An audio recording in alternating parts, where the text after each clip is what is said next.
Well, namaskar and a very good morning, ladies and gentlemen.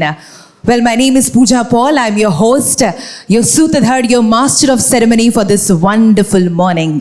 And it gives me immense pleasure and pride to extend my hearty welcome to each one of you on behalf of the Economic Times to the ET Make in India SME Regional Summit Kolkata edition. Can we have a big round of applause, everybody? A very warm welcome, all of you. It's a fresh morning, and I see that everybody is super excited for this wonderful session. Well, I'm sure that today is going to be a very fruitful day. We get to learn a lot, we get to share a lot, and then followed with a lot of discussions about the empowering of MSMEs, driving India's century of sustainable growth.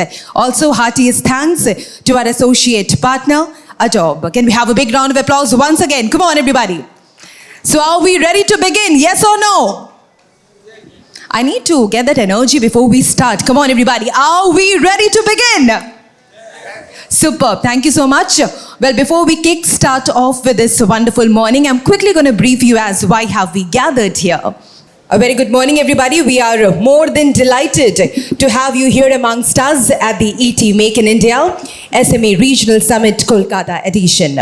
Well, this is the very first time that ET is hosting the ET Make in India SME Regional Summit in Kolkata, West Bengal, with an aim to delve into the dynamic world of Uttar Pradesh's thriving MSME ecosystem and highlight its significance in shaping India's economic landscape. The initiative further aims to empower future-ready MSMEs to drive India's vision of becoming a global powerhouse in line with the Viksit Bharat theme of the Government of India.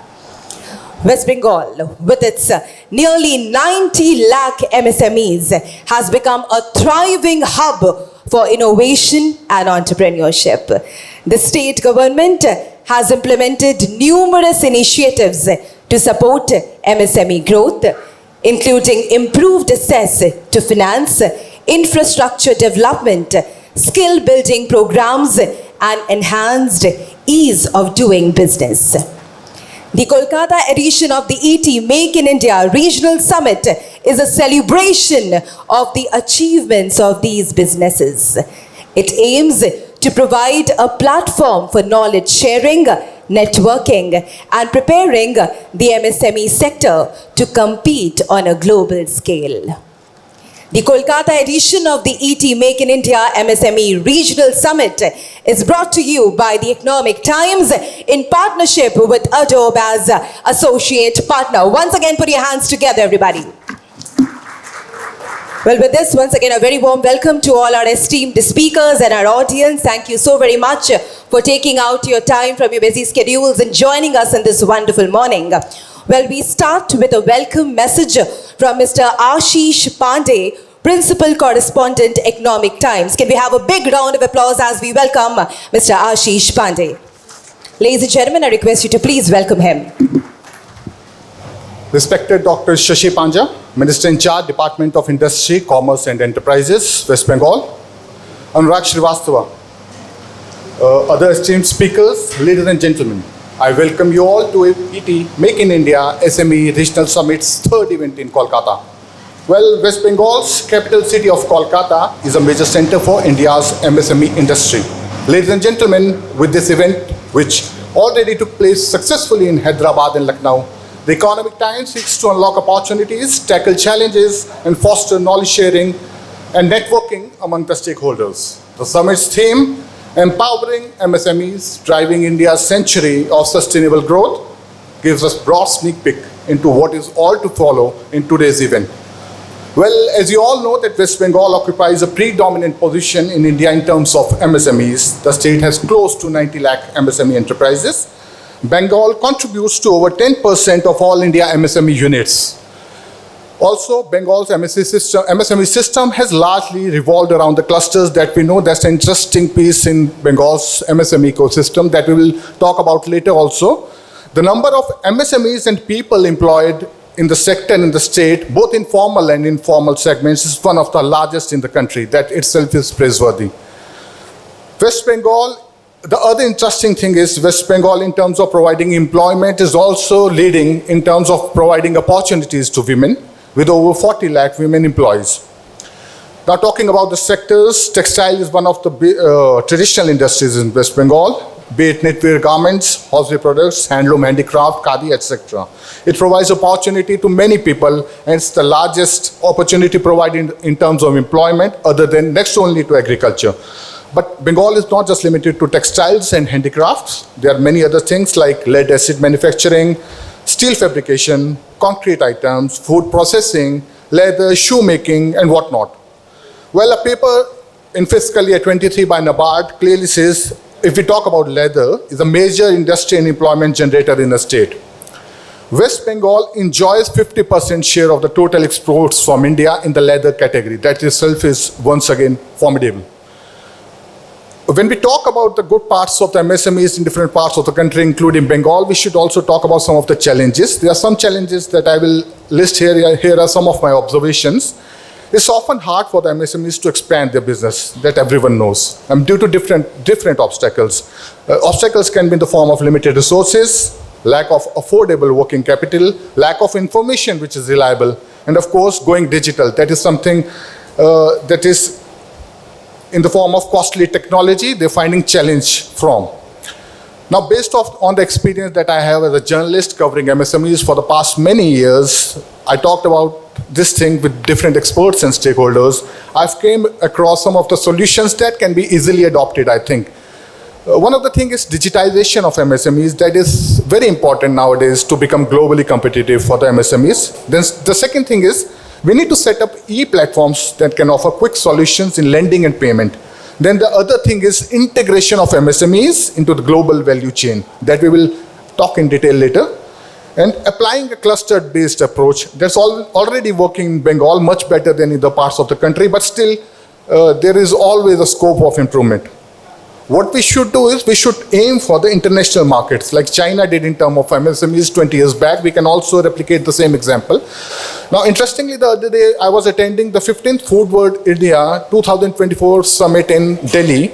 Over there, Secretary Ministry of Food Processing Industries told us that Anita Praveen told us what she said was about the processing industry. It also applies to the MSMEs in different fields. What she said was the time has come to look beyond India, and we should, in terms of the food processing sector, we should focus more on the appeal of the international taste buds. Now, that's the right thing, and same applies to all the sectors in MSMEs. Now, other example, I was talking for my story to Fun School, is a formidable player in the toy sector, as you all know. They also talked about how Fun School has developed significant technical competence over various segments. Participation in several buyer-seller meets and exhibitions helped them to gain visibility. And because of these, Fun School said that the company has become a preferred option for those looking at manufacturers outside China and Vietnam. And these are some of the examples. We believe it would take collaborative and sustained efforts from the stakeholders and policymakers to help MSMEs get into the next level. But unless we sit together and strategize as a unit, we wouldn't be able to take that very first step. I once again extend a warm welcome to you all. And at last, I would like to mention again, I would like to extend my thanks to Mr. Anurag Srivastava from PwC India, former IAS officer, who played a pivotal role in putting this event together. You will see and hear more from him as he moderates the fireside chat later. And also, I would say I would like to meet you all on the sidelines of the event and discuss the challenges, and also would like to explore some solutions and opportunities. Thank you very much. Thank you so much, Ashish sir, for your words. Thank you for the address. Well, now, ladies and gentlemen, moving ahead, I would like to invite on stage our respected keynote speaker. Please put your hands together for Dr. Shashi Panja, Minister in Charge, Department of Industry, Commerce and Enterprises, Government of West Bengal. Can we have a big round of applause, everybody? Well, I'd also like to request Ashish sir to please felicitate ma'am and welcome her with a floral bouquet. Can we have a big round of applause, everybody, as we welcome Dr. Shashi Panja, Minister in Charge, Department of Industry, Commerce and Enterprises, Government of West Bengal. It's an honor to have you here amongst us, ma'am. Well, Madam is going to deliver the keynote address on the theme of maximizing government efforts, policies and opportunities for West Bengal's MSMEs. Thank you, ma'am. Over to you. Thank you for the honor. And definitely it is a matter of privilege for us that we stand here after going through a very grueling political campaign, which concluded with an emphatic victory in Bengal. Thank you for all your blessings and support for the same. And I think there was a competition between the heat otherwise and the political heat.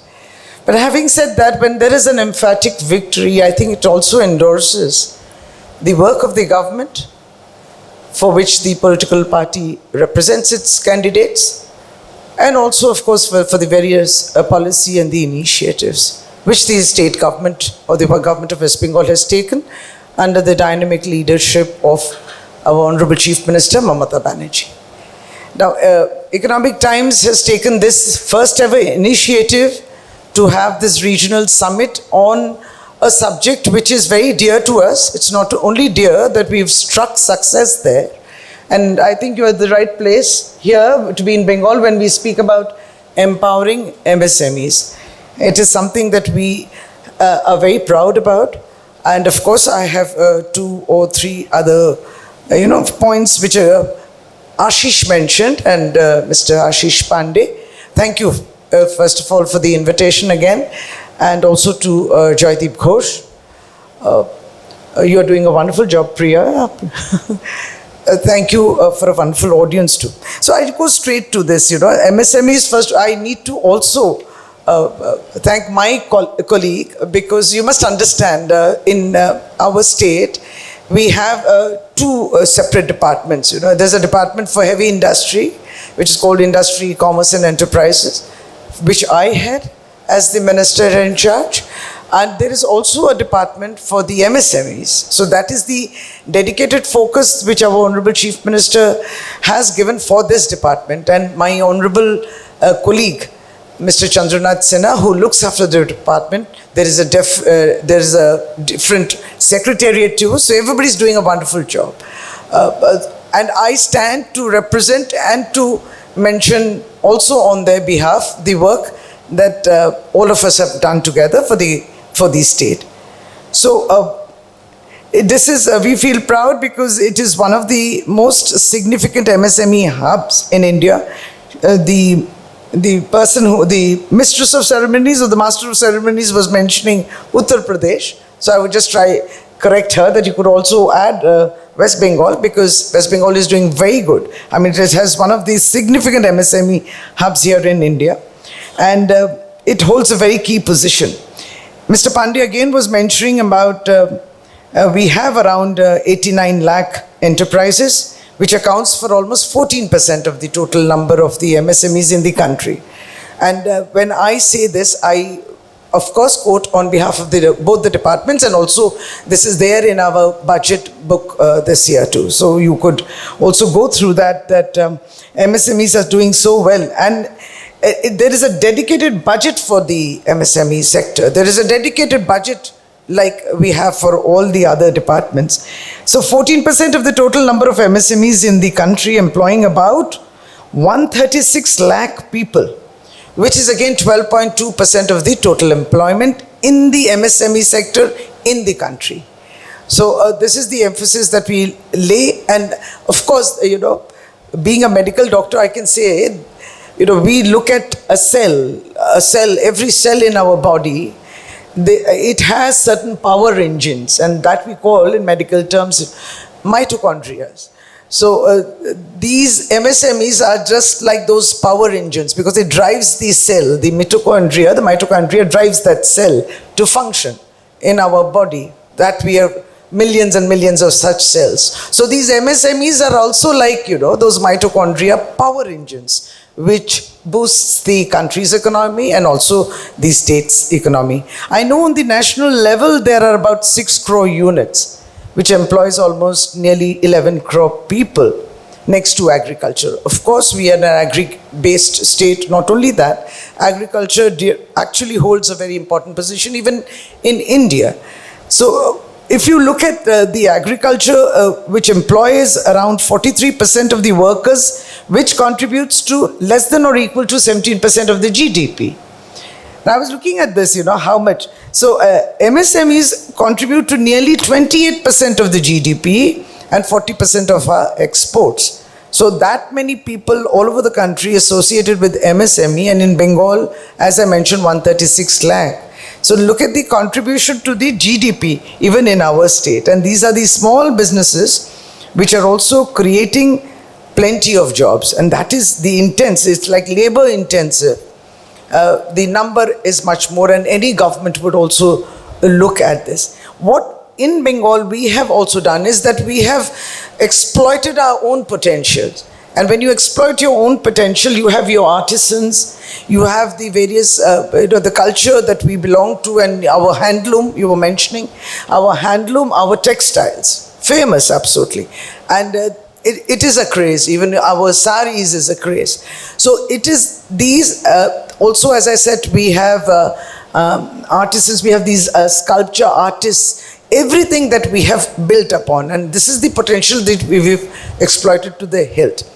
Of course, beyond that, we also have the foundries and other clusters, which I may speak in detail, though Ashish has limited me with a certain amount of time. I'm sure when you give us the mic, we are bound to cross that time.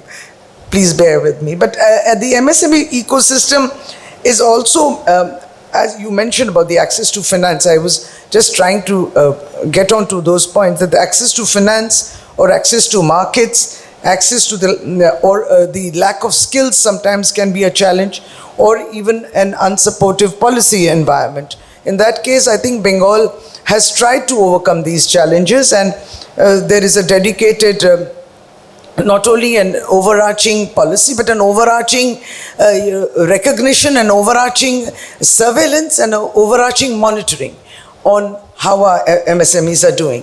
So the interconnection that we mentioned, and this is where we also connect with the various stakeholders, especially with larger industries also, that you are looking at certain interdependent stakeholders. So you have the suppliers, the buyers, or the finance providers, or the infra providers, the capacity providers, and of course the digital technology which you are doing.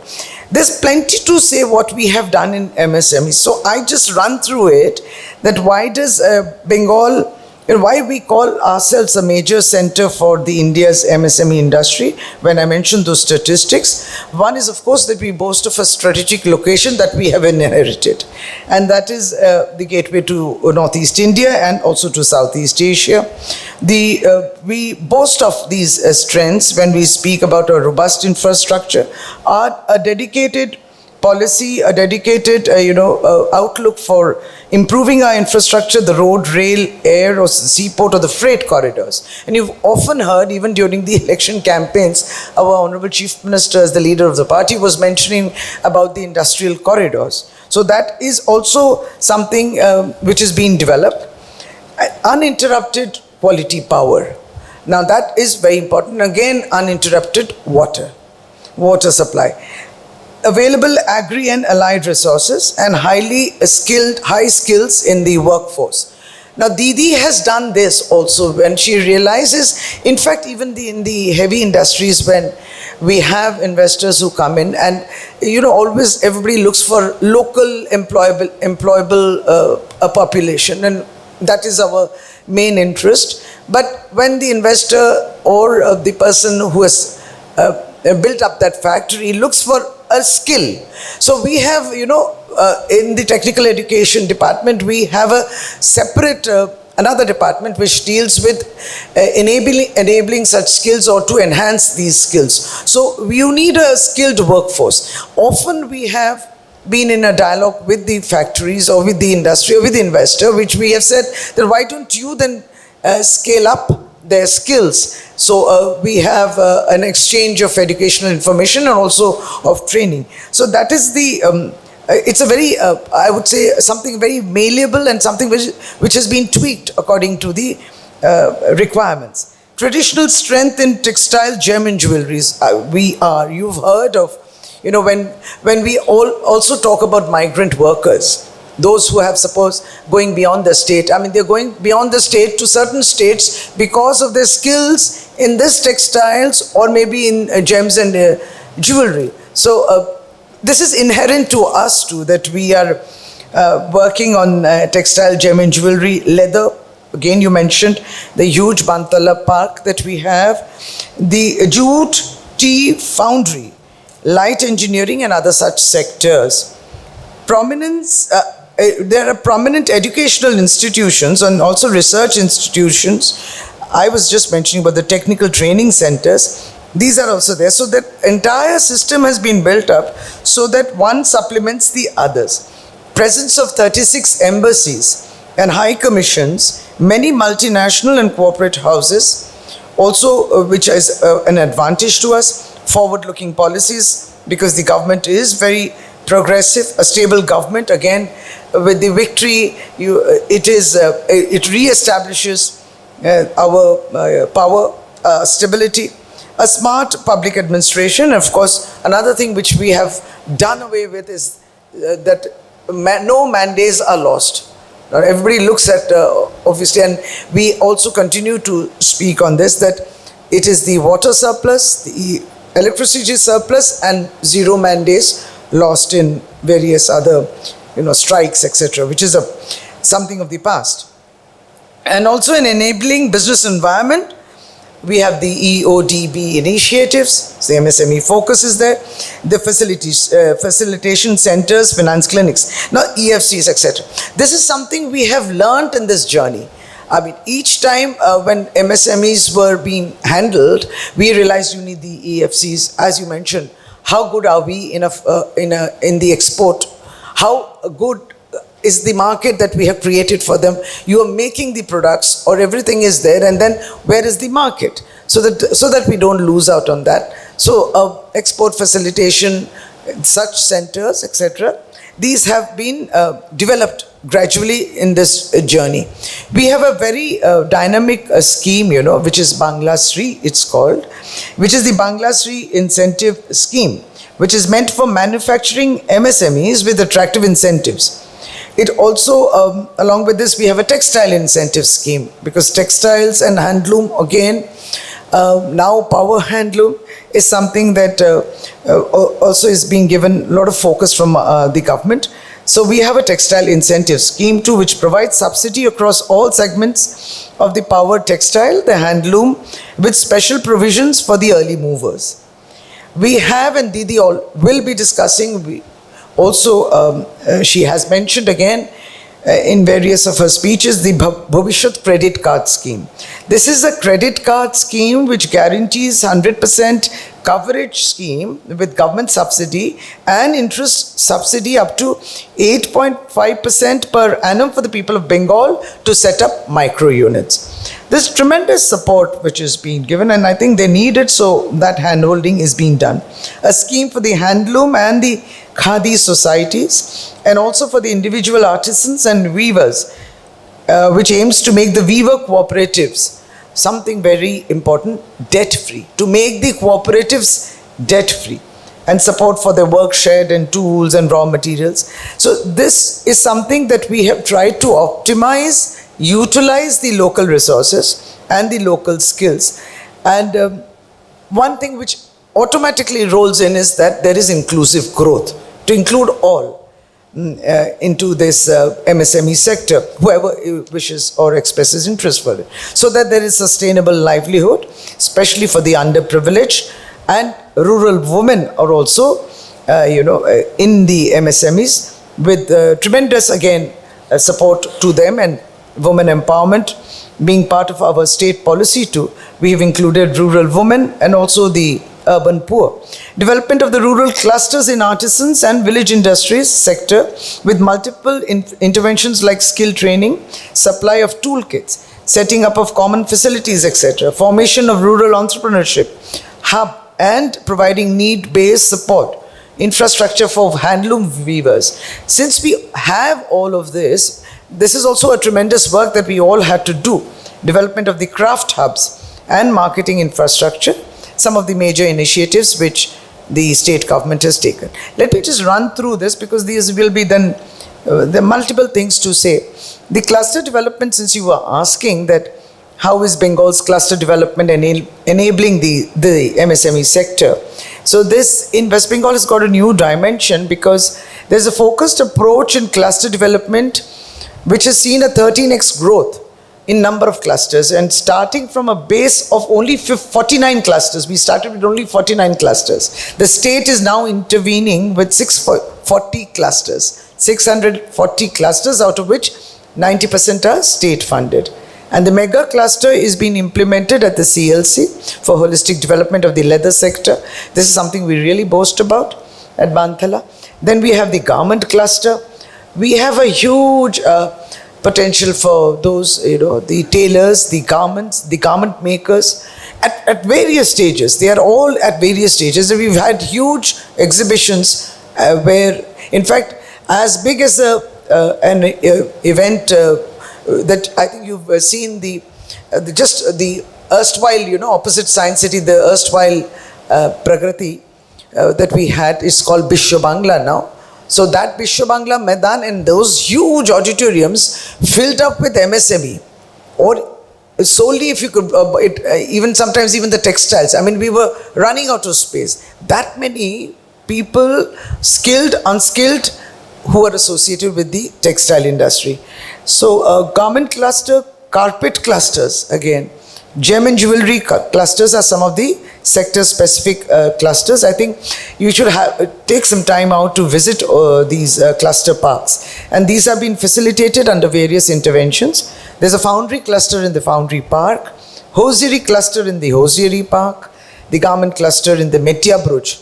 You must have heard about Metia Bruj, the garment cluster. These are very successfully implemented, of course, with the help of a concerned SPV2. Formalization of these MSMEs. I know there is an Udyam portal, there is a registration. So all these registrations, and we are also on board with more and more MSMEs on the Udyam portal. And also awareness programs so that most of them do get uploaded. Almost about 11 lakh MSMEs are enrolled. That many are still left behind, which we are taking the initiative to make them more aware for the benefits of registration. We have this scheme for the industrial parks. Now that is SAIP in short. Now these are the approved industrial parks which are, basically they could be land belonging to a private person. Now that is then made into a IP, industrial park, and there is a scheme which assists them, and there are fiscal benefits along with it so that they can develop. So there are fiscal and non-fiscal benefits which the state government gives to develop these private parks, and these private parks, and then they you carve out spaces for whichever, maybe for a cluster or maybe for units who are interested to take. So this scheme has also taken off very well. Timely credit, as you mentioned, adequate finance at the right time is of course crucial for the MSME development. This has been organized by addressed rather by organizing finance clinic at districts and regular liaison with the bankers at the state level, not only that, but also at the district level. Again, this is a challenge, and this has been handled by these so-called finance clinics that we have constituted. So this leads to a spectacular increase in the lending to MSMEs. And in the last 10 years, banks have lent nearly 7 lakh crore rupees to the MSMEs. This is also very important. Again, technology, as you said, the more technology comes in, we are setting up our common facilities under cluster development so that, and of course taking help of technical institutes like FUSG-Soft or MSME tool rooms or IIT for our very own IIEST, and so that technology could be incorporated in these common facilities. Marketing infrastructure, more than 540 market complexes. This is something again which the Chief Minister took an initiative of creating market complexes, and alongside we have the fairs and the hearts. The Bengali term is the heart, which is hugely popular across all districts. So the fairs and the hearts, and we have a central fair here in Kolkata, New Town, And you just have to see the crowd, and for happening for that many days. So there are places where they can showcase what they have produced. Besides that, there are about almost 540 market complexes. Marketing, and again, I will bring in some very important institutions with like Tantujo, you've heard, whoever's in Bengal has heard of Tantujo. Manjusha, Bishwa Bangla. Now Didi has coined the Bishwa Bangla logo. We have a big Bishwa Bangla centers. We have, I don't know if you've been to Siliguri Airport, Damdam Airport, very important places where you have the Bishwa Bangla outlet too. Resham Shilpi. We are really proud of our textiles. So these are again those which are looking after us. These are again very crucial because the weavers, with whatever they are weaving, and these get institutional support through Tantujo, Manjusha, Bishwa Bangla, Resham Shilpi, etc. Preferential treatment is being given through price preference, earnest money exemption, exemption of security deposit. Items reservation is also provided in this micro and small units. As I said, the fairs which help the artisan gain self-sufficiency in the state, and almost in each year around 45 state level, national level fairs. From 2011, total 626 fairs have been organized, where more than 1.33 lakh artisans are participating, and about 2,438 crore business which has been generated from these very simple, ordinary, modest fairs which have been conducted all across the districts and blocks. In fact, we've also been visiting all of them. So there is a substantial increase. They don't have to go very far. They're reaching up to the block or up to that subdivision. What kind of digitization efforts are being taken by the government? In an era of digitization, what we have done is we have digitized to ensure transparency of certain government indicators. So keeping in mind about the era, how it has become so imperative, the state government has digitized all statutory compliances, certificate approvals, license, etc. on the Shilpo Shati portal. GIS mapping of the industrial land in the parks, which I mentioned, the SAIPs. The interactive module for statutory compliance and incentive, providing incentives, implementation of various schemes, and the digital marketing through own portal of the department. Department has its parastatals too, or through third-party portal to reach out to national and international markets. Well, we are improving. We continue to improve. We continue to improve upon. You never reach the ideal goal, but you continue to improve so that our markets can be reached or accessed by the person who's standing right at the ground level. Efforts to incentivize more women in our state, and when it is West Bengal, women will get that priority. So West Bengal is the second largest MSME hub in the country, you all know, ranks first in the number of female-owned proprietary enterprises. So as per the NSS 73rd round, West Bengal has the highest share of women-led MSMEs, which is about 23.42%. This means nearly 1 out of every 4 MSMEs is owned by a female in the country, and that is located in West Bengal. So focusing on women empowerment, MSME and Textiles Department has taken a number of initiatives for promoting this women enterprise, which includes activities in handicrafts and handloom. Additional incentives, like I mentioned about that Bangla Sri incentive scheme for the MSMEs, 20% additional subsidy in capital investment is being provided to the women enterprises and those who are coming into with an enterprise over and above the normal admissible subsidy. So Bangla Sri is a subsidy scheme. It has some certain subsidies, and over above that, there's an additional subsidy which a woman entrepreneur would get in the capital investment. Also, 100% waiver in the electricity duty is available for that woman, which is 75% for the others. The cluster development also, the Khadi and the Village Industries Board, almost about 23 women-led such clusters are functioning, which is again 31% of the total clusters that function in Bengal. So in a special project which is named the Center of Excellence on Sal Leaf, I wonder, it's SAL, those who are familiar with it, and Shabai grass, it's Sabai grass, it's a grass. Almost about 22,000 rural women, most of whom are tribal. These are found in the tribal areas.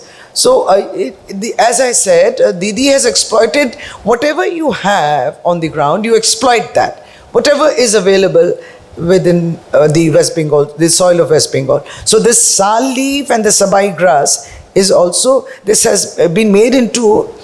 enterprise has been made into a center of excellence. 25% of the stakeholders and all MSME clusters are women. There's muslin. I'm wearing one of them. Muslin is too good in Bengal. I mean, you cannot miss out the muslin saris. So the project muslin is also the finest cotton fabric muslin, which involves almost 10,000 muslin artisans, out of which 40% are women. And in the spinning segment, almost 100% artisans are women. 5 spinning centers are run exclusively by 450 women artisans only. So lots to say. And there is a little more, but then I think I should conclude. Just that there is a future also that we look at. And for promotion and development of the MSME and the textile sectors of the state, the plans and the programs and the various activities, there is a additional focus. And I could go on and on about it. But I hope I could, dwell on this fact that it is all aspects of the MSME sector, I mean, the challenges and the accessibility and the inclusivity, which have all been, very, there is a holistic look and the holistic work which has been done so that we do not exclude anybody. I think, thank you with all your support and also with businesses and with investment and the investors also appreciating the same, for which I think MSMEs have taken off very well in our state. And I think we can continue to invite all of you to have a look at the clusters, have a look at those finance clinics, how we are handling those problems. Have a look at our the industrial parks. We have industrial parks again for the heavy industry, which WBIDC or WBIIDC does. That is a separate approach. And there is the scheme for the assisted park, which we spoke about, where you have private developers. We are helping them to develop the private parks, and then those are then given to the MSMEs. We have started a similar kind of a bicycle park, though we did it from my department, I mean the industry. There's this bicycle park. What we were seeing was that bicycles is also, we have a huge scheme which is called Shobut Shati. And this is a scheme where you provide cycles to the student so that the student can access the school. So it has taken off very well. The basic cycle is made up of various parts. So the parts were available. These were being taken to, I'm not naming which state, but 1 or 2 states beyond our state. The entire thing was being assembled, given a good name and a good brand, and then it came back and it's been selling. It sells. It's not a part of the scheme, I meant to say otherwise this demand of this cycle. So there is a bicycle park which has been carved out of one of our so-called IITC or ITC parks. Those are parks which there is no subsidy, but we have carved out a space for this particular bicycle park, and we hope that these entrepreneurs who are making small parts can assemble it here and make the entire cycle. So let's see, this is also obviously on her instructions and her foresightedness. So let's see how it takes off. So these are various initiatives, and thank you for the time. I know I've crossed my time. Thank you for your patient hearing. I hope you would appreciate this. Thank you again for this wonderful opportunity. Thank you, Dr. Panja, for providing valuable insights into the various policies, initiatives and schemes. Doctor, requested to please grace the stage for a while. I request Ashish sir to hand over a token of appreciation to Dr. Panja. Can we have a big round of applause, please?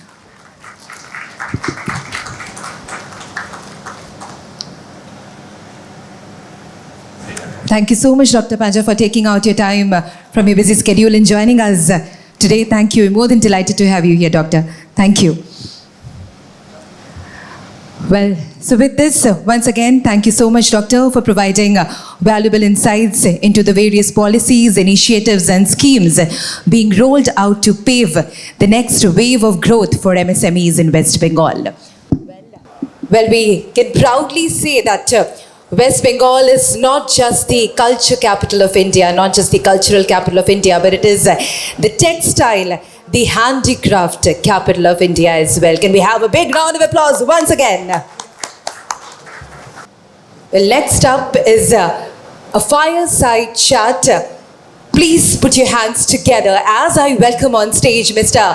Mehul Mohanka, CEO and Managing Director, Tega Industries Limited, to shed light on the theme of how West Bengal can deliver a reliable and industrious future. I also request Mr. Anurag Srivastava, partner PwC, to come to the stage to moderate the session. Can we have a big round of applause as we welcome both of them?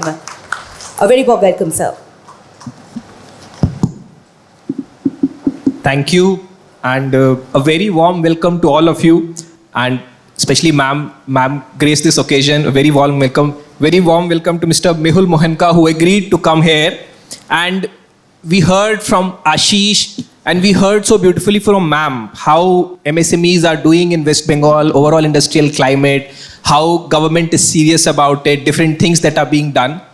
So I won't be elaborating more on that, how West Bengal and importance of MSMEs and everything. I won't be elaborating more on that. But we have the session is how West Bengal can deliver a reliable and industrious future and the role of MSMEs. And we can't have anybody better than Mr. Mehul Mohanka, who has come, and we have a lot to learn from him, because I was just seeing his whatever accomplishments and what all he has done, and I seriously felt that we can't have a better person from compared to him to learn about West Bengal. He joined Tega in 2001, and after that in 2016 he became Managing Director and Group CEO. And post that, Tega Industries has seen phenomenal growth. For example, now it is a global market leader. It has 10 plants in 4 countries, and now it employs more than 3,600 people employed across 18 countries. Today, it has customer base in 96 countries across the world, and he has a major role in ensuring that post he joined and post he started working on that. He also holds an MBA from University of Pittsburgh, Joseph M. Katz Graduate School of Business, USA, and also has a certificate in advanced management from Harvard Business School. Additionally, and more importantly, he serves as the co-chair of the State Manufacturing Industry Sector Committee for BGBS, which is hosted by Govt of West Bengal. So he's duly recognized and duly contributes to the state of West Bengal. He was the past president of Indian Chamber of Commerce, member CII National Council, past chairman CII West Bengal State Council, past chairman CII Mining and Construction Equipment Division, and co-chair of National Mining Committee of CII. And very recently, the trust and the value that people put in Tega Industries, it was listed in Indian bourses and garnished 6th highest oversubscription for its IPO, which is a history in Indian capital markets. So again, thank you for coming here, and we would just like to begin to understand how has been your experience in West Bengal, how your company operates in Bengal and outside. Thank you, Anurag, for that very gracious introduction. I think you said more than what I deserve. But for us in Tega, I think we wouldn't have achieved any of what you mentioned if we hadn't started our journey in Bengal. So it was way back in the mid-70s that the company was founded, and the very backbone of the journey was access to skilled labor, to access to engineers, because it's an engineering company, and access to markets. So for us, the East was a very strategic location. As you know, we manufacture products which go into the mining industry. So the East has always been a hub for mineral development. And it was around the late 90s when the economy began to open up that we realized that to continue our journey of growth, the only way to survive was to look at the export market, because in India, with the mining industry growing at less than 2%, we wouldn't have survived too long, because the need for growth would require capital, and that would require increase in revenue and profitability. So again, Bengal was a great location for us because of the ports. Haldia was just coming up around that time. Calcutta port was very active during those days. And access to the port made it very easy for us to continue to export our products across the world. And today, when you mention 96 countries, most of that was something that we achieved out of exporting our products from our plants in Bengal. And then over the period of time, we continued to expand capacity, not only in Bengal, but other parts of the country. And then with more access to local customers in different countries, we had to venture out and set up capacity outside of the country. So for us, it's been a great journey. And as I mentioned, wouldn't have been possible if we had started it anywhere else other than Bengal. Very impressive. And as Tega has evolved, what would you say how West Bengal has evolved over time compared to in relation to the industries and industrial landscape? So, as ma'am mentioned, I think she's taken most of that away in terms of the policy that the government has. Over the last, 25 odd years that I've been involved in the business, I've seen major development, not only in terms of labor policies, but also in terms of the industrial climate. I think availability of land through industrial parks, we no longer have subsidies available, but that is made more good with availability of power, water, and access to markets. So the East is, Bengal provides a great gateway for businesses in Bengal to access the eastern regions of Eastern Asia. So markets such as Malaysia, Philippines, Vietnam become very accessible to companies based in Bengal, including Bangladesh, Nepal, and many other, Myanmar, where there is a considerable market for MSMEs, I believe. So I think the entire landscape over the last 2 to 3 decades has completely revolutionized industry in Bengal. And the industrial policies are quite favorable. One such favorite policy that I have that I can think of is the school uniform project, for example. And that really blew my mind away in terms of how, when we talk about Make in India, here we have a government which talks about make locally, less than make in the state. So the school uniform project has really helped evolve the entire handloom textile industry in Bengal, where the government is committed to purchasing uniforms from these industries who commit to investing in Bengal. And similarly, the cycle project that ma'am mentioned, So as I was part of WBIDC till a few months ago, it was something that we championed out of IDC, was to set up a cycle park. And again, commit to buying cycles from investors who come and set up the cycle units in the park and make it part of the Kanya Shri scheme that our Madam Chief Minister had initiated. So that's committed volume for investments in Bengal. And I think that's policies such as this makes it very convenient for MSME investment and growth in Bengal. Great. In the time I'm asking questions, I would need help of all of you. Please be ready with your questions. Once, after some time, I would be seeking your help in asking more questions from Mr. Mohanka. It's not always we get such a eminent speaker from whom we can learn. So, although Mr. Mohanka, you touched upon it, what if you have to list, what would you list as strengths of West Bengal? And along with that, also the challenges that maybe industries face. So what would be in that list? So to talk about strengths, I would say locational advantage, infrastructure, low-cost infrastructure, availability of skilled and semi-skilled, unskilled labor, availability of engineers, for example. Bengal produces almost close to 400,000 graduate engineers every year. And they're priced very reasonably compared to the rest of the country. So for engineering units, for example, companies such as ourselves, Bengal is a haven in terms of scaling up businesses with people, because after all, end of the day, organizations are built by people. And for those who have aspirations to, to seek opportunities outside the country, as I mentioned, the access to ports is a great advantage that we have in Bengal. I think one challenge that we have and will continue to have is a deep sea port. I know there's Tajpur under consideration, but a deep sea port is what puts us a bit of a locational disadvantage compared to other states such as, for example, Orissa or Maharashtra or Tamil Nadu. Because when it comes to larger mother vessels coming in, that's a challenge because of the draft that we have in Calcutta port and Haldia port. So that's a limiting factor, but I know the government's working on that project, and hopefully in a couple of years we'll see that being addressed as well.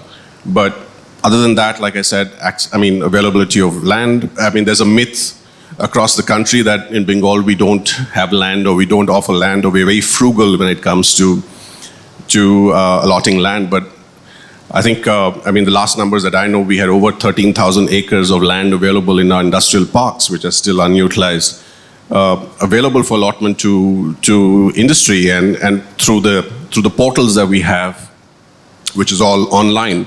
One can easily apply for land and you get allotment. At least when I was on the board of WBADC, we were allotting land within 45 days. So I think a lot of that has progressed, which unfortunately, because of certain presumptions, myths, rumors, Bengal doesn't get that credit. And a lot of people, across the country tend to ask that question that, how can you grow out of Bengal? It's so difficult. And that's all that I have to say, that, things have changed. It's very different, and we all suffer from serious misperceptions about Bengal. So. Yeah, totally agreed. And growth of Tega Industries, and you are located out of Kolkata, out of West Bengal, is a testament to that fact that Bengal provides a very good environment for growth. So completely agree on that. But again, I'll come to this question that MSMEs, the number is significant. Of course, almost 90 lakh MSMEs, 1.35 crore people employed. But still, it is said that the migration from, let's say, micro, small, medium to large units, and this migration numbers may be limited. So what do you feel that what limits this, and what can be done so that this migration is easier? So MSMEs in Bengal, for many years has been the backbone of industry, right? And one of the reasons why we don't see many companies make that transition from an MSME to large scale is because of the absence of large scale industries in Bengal. We have few of them. While we continue to attract many, but we still see very few of them who actually come up and set up. We have steel plants now, which is a great boon to the state. But MSMEs can only grow if they find opportunities to scale up. And large-scale industries are the ones who provide that opportunity to MSMEs to scale up. So I think that's one area that we need to work on, is how do we attract larger investments, large-scale industries to come to Bengal. I think other than that, while we always tend to look at the government for solutions, I think it's the entrepreneur also who has to look at how he can, evolve his business, invest in terms of innovation, in terms of, cost control, quality, and new product ideas, new product development. Very few entrepreneurs tend to do that. And while there are limitations in terms of access to finances, but there are banks who have now very, very attractive schemes of lending to MSMEs. Ma'am just mentioned about it and touched it in terms of subsidies available.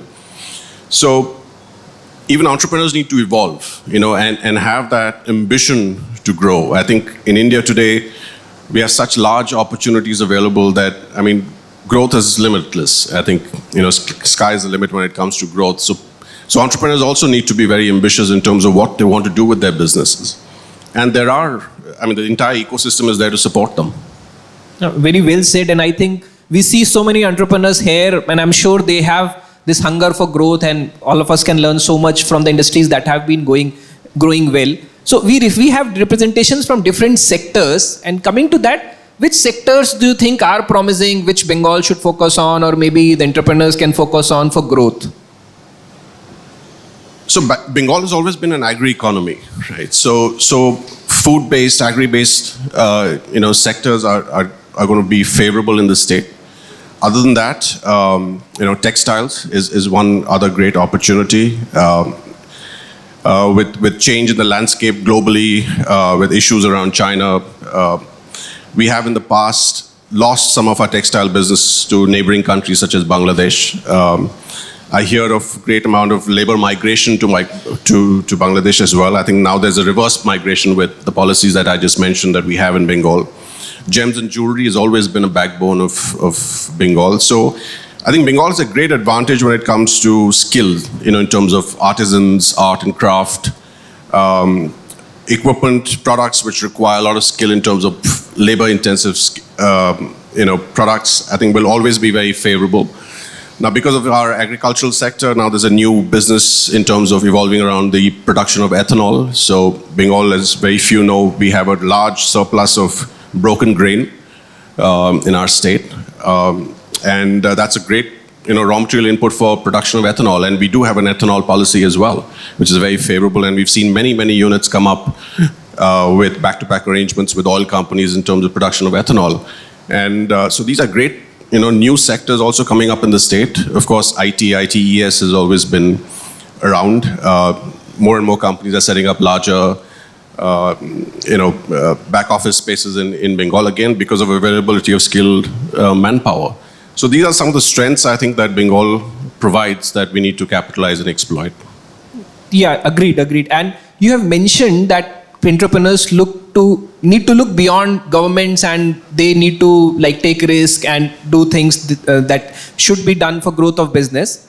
But government does play an important role. So, and there have been different policies, maybe Government of India policies, state government policies, and MIC ma'am talked about different policies. So what role do you think government should play? And second, can you name some policies which have been beneficial? Of course, you have touched upon it, but I would just want you to reiterate it again. So for me, the role of government is more as, an enabler and a supporting role. We shouldn't look at government to help us grow our business or solve for issues in our business. I think that's for us as entrepreneurs to do that best. Government is not in the business of running businesses. It's in the business of ensuring that there are adequate policies that address concerns and issues around growth of a business. So, like I mentioned, as I mentioned, that there are policies that are in place which aid growth and development. And just in that context, if I was to mention way back when I joined the business in 2001, we're still a SME. I think our revenue was close to 5 or 6 crores at that time. And the difference that we brought to the table was that hunger, that ambition to grow. And we were just constantly looking for opportunities to grow. And I don't remember a single time that we ever knocked on the door of any government bureaucrat or minister, or at those days there were writers building, that we ever even crossed that path to look at someone that, please help us grow our business. We came up with ideas that we wanted to do to grow our business with sheer hard work. And there were policies in place that enabled that in terms of, like I said, availability of land and manpower. So that helped. I think one other area that the government can put in some thought to is in terms of skilling labor. We've had a lot of migration of labor from Bengal to other states. In the engineering sector in particular, I think we do have polytechnics and ITI technical training institutes available, and we do also have a policy of a PPP between the state and corporates to take on ITI, and polytechnic institutes and train or aid in setting up curriculums to make people more employable. But we have very few takers for that, and I think part of that is because of awareness.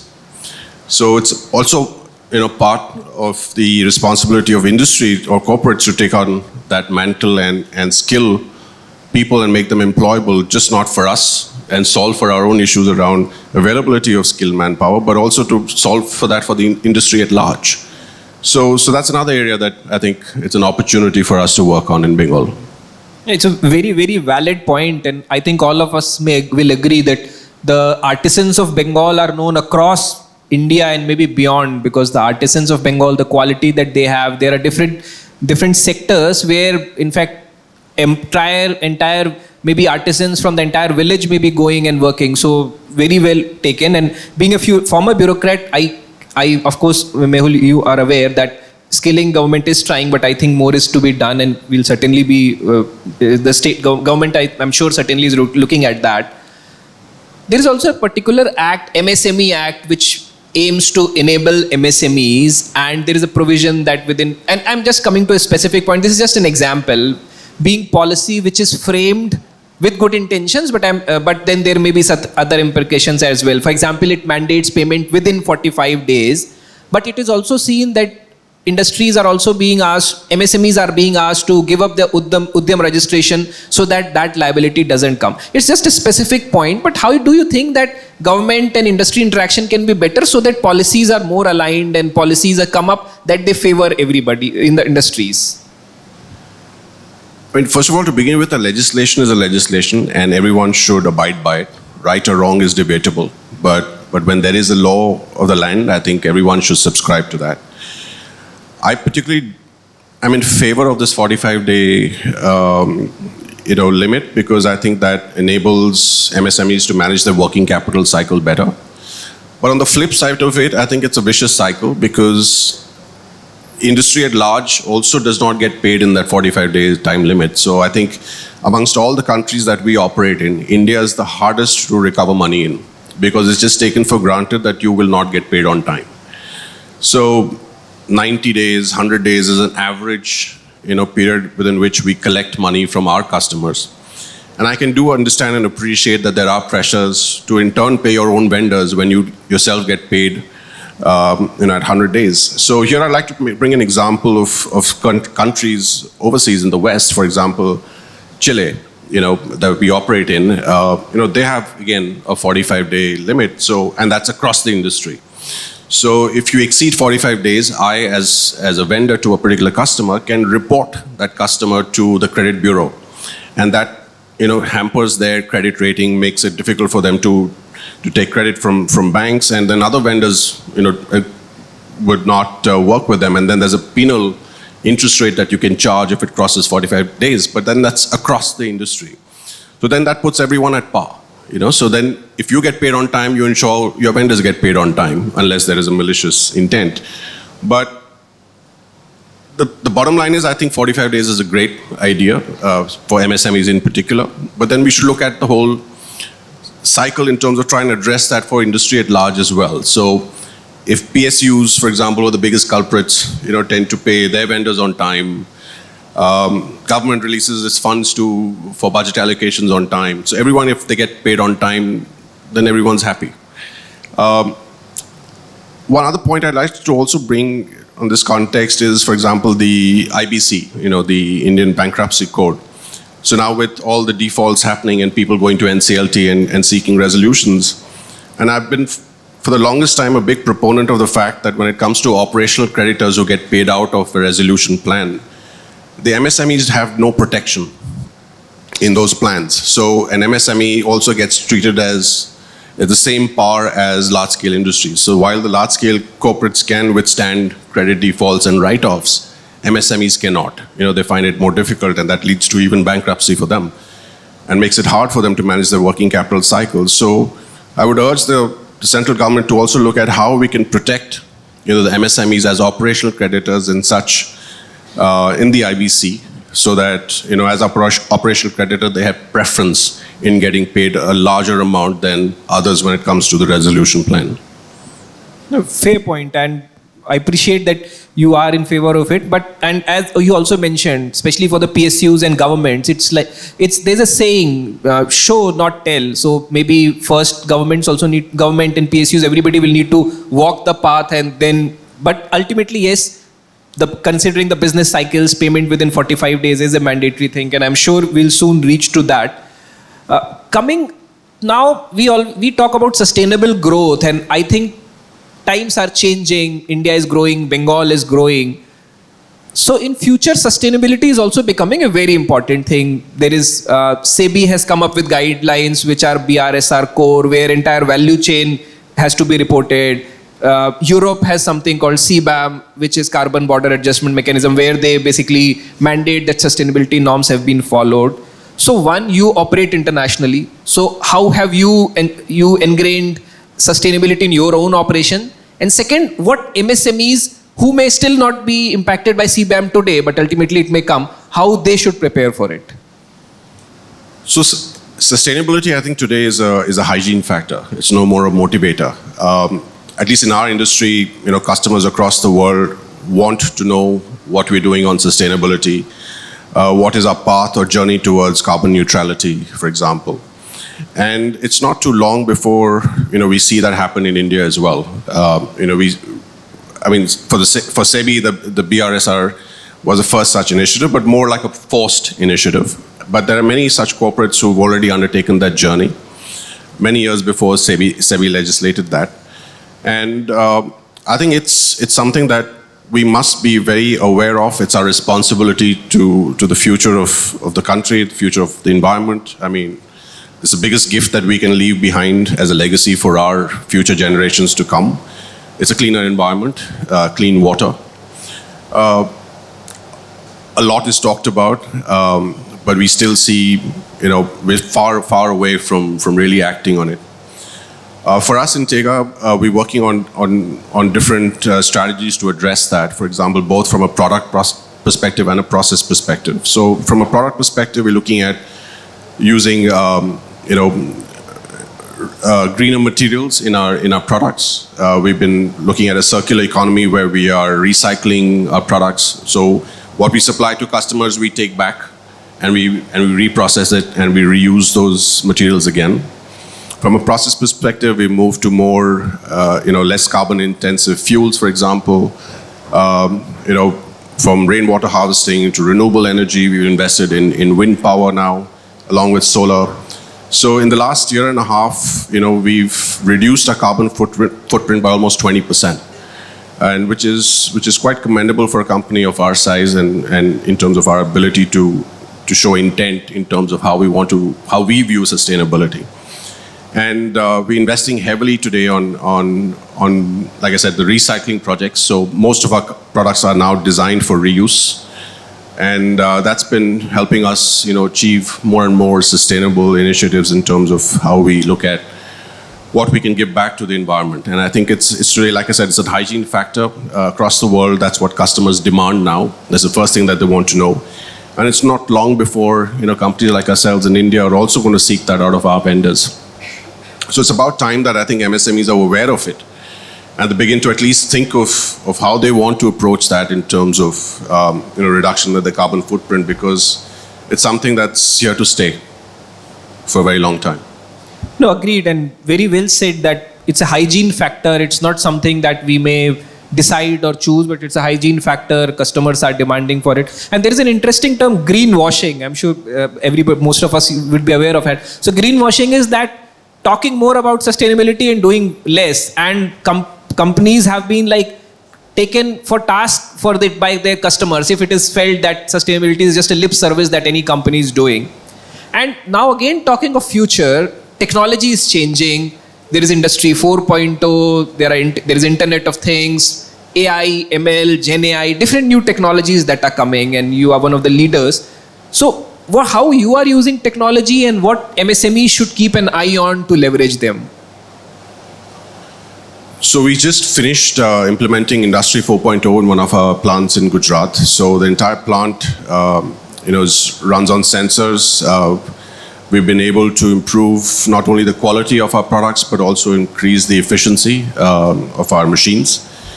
And we also use IoT-based sensors in our products so that they provide real-time information to customers on product performance and product application.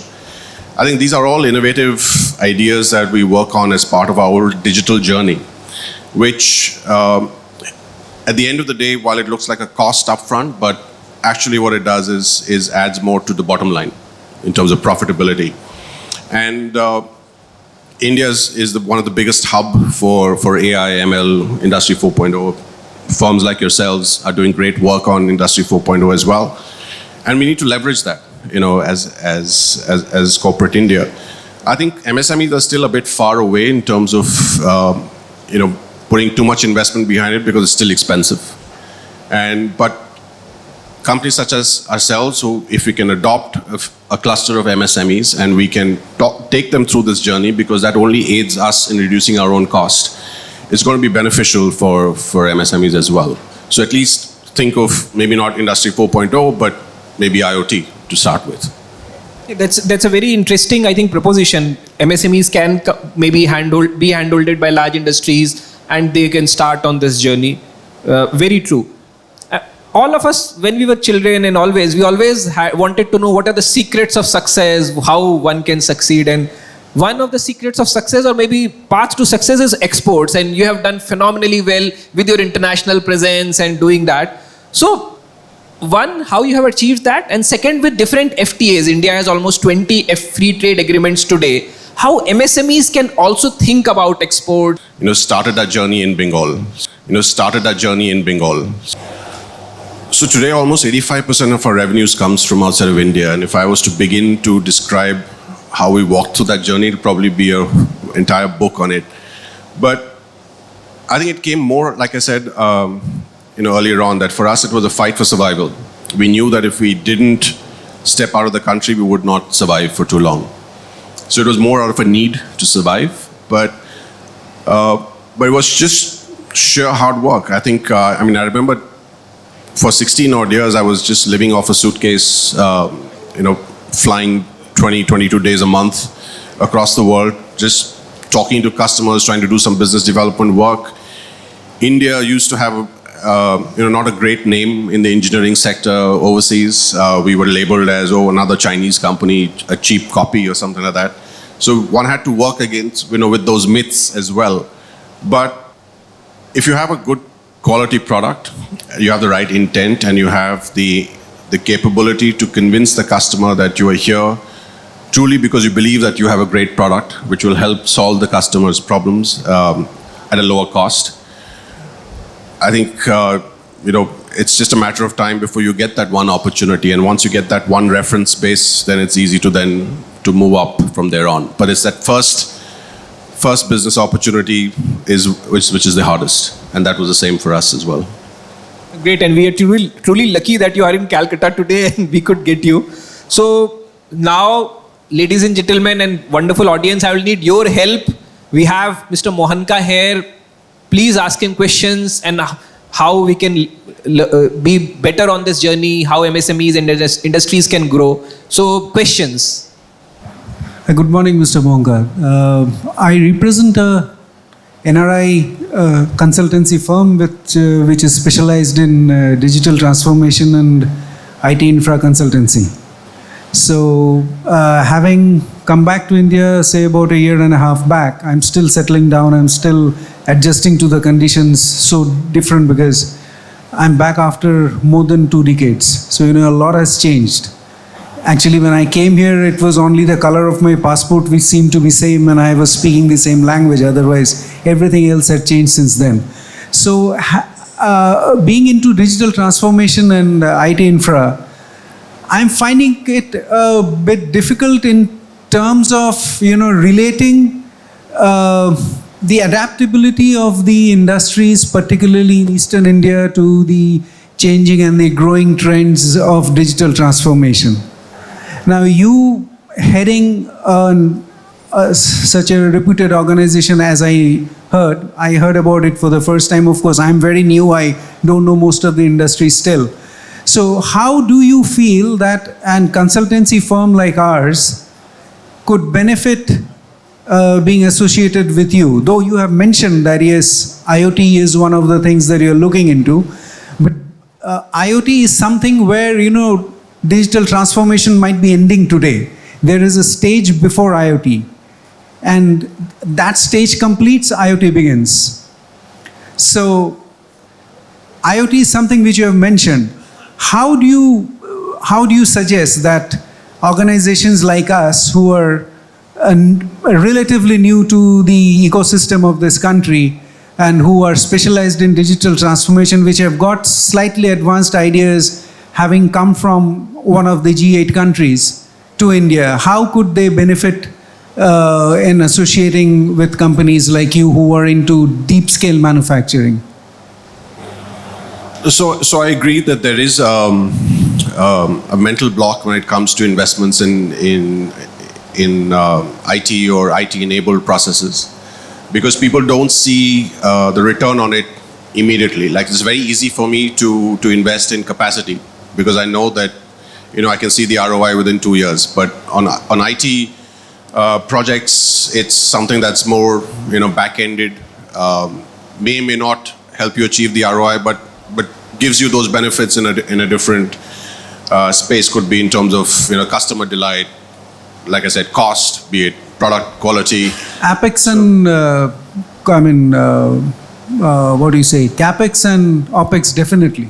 Yeah, but my only suggestion is, one of the things that most consultants that I've come across are guilty of is they try and sell a product.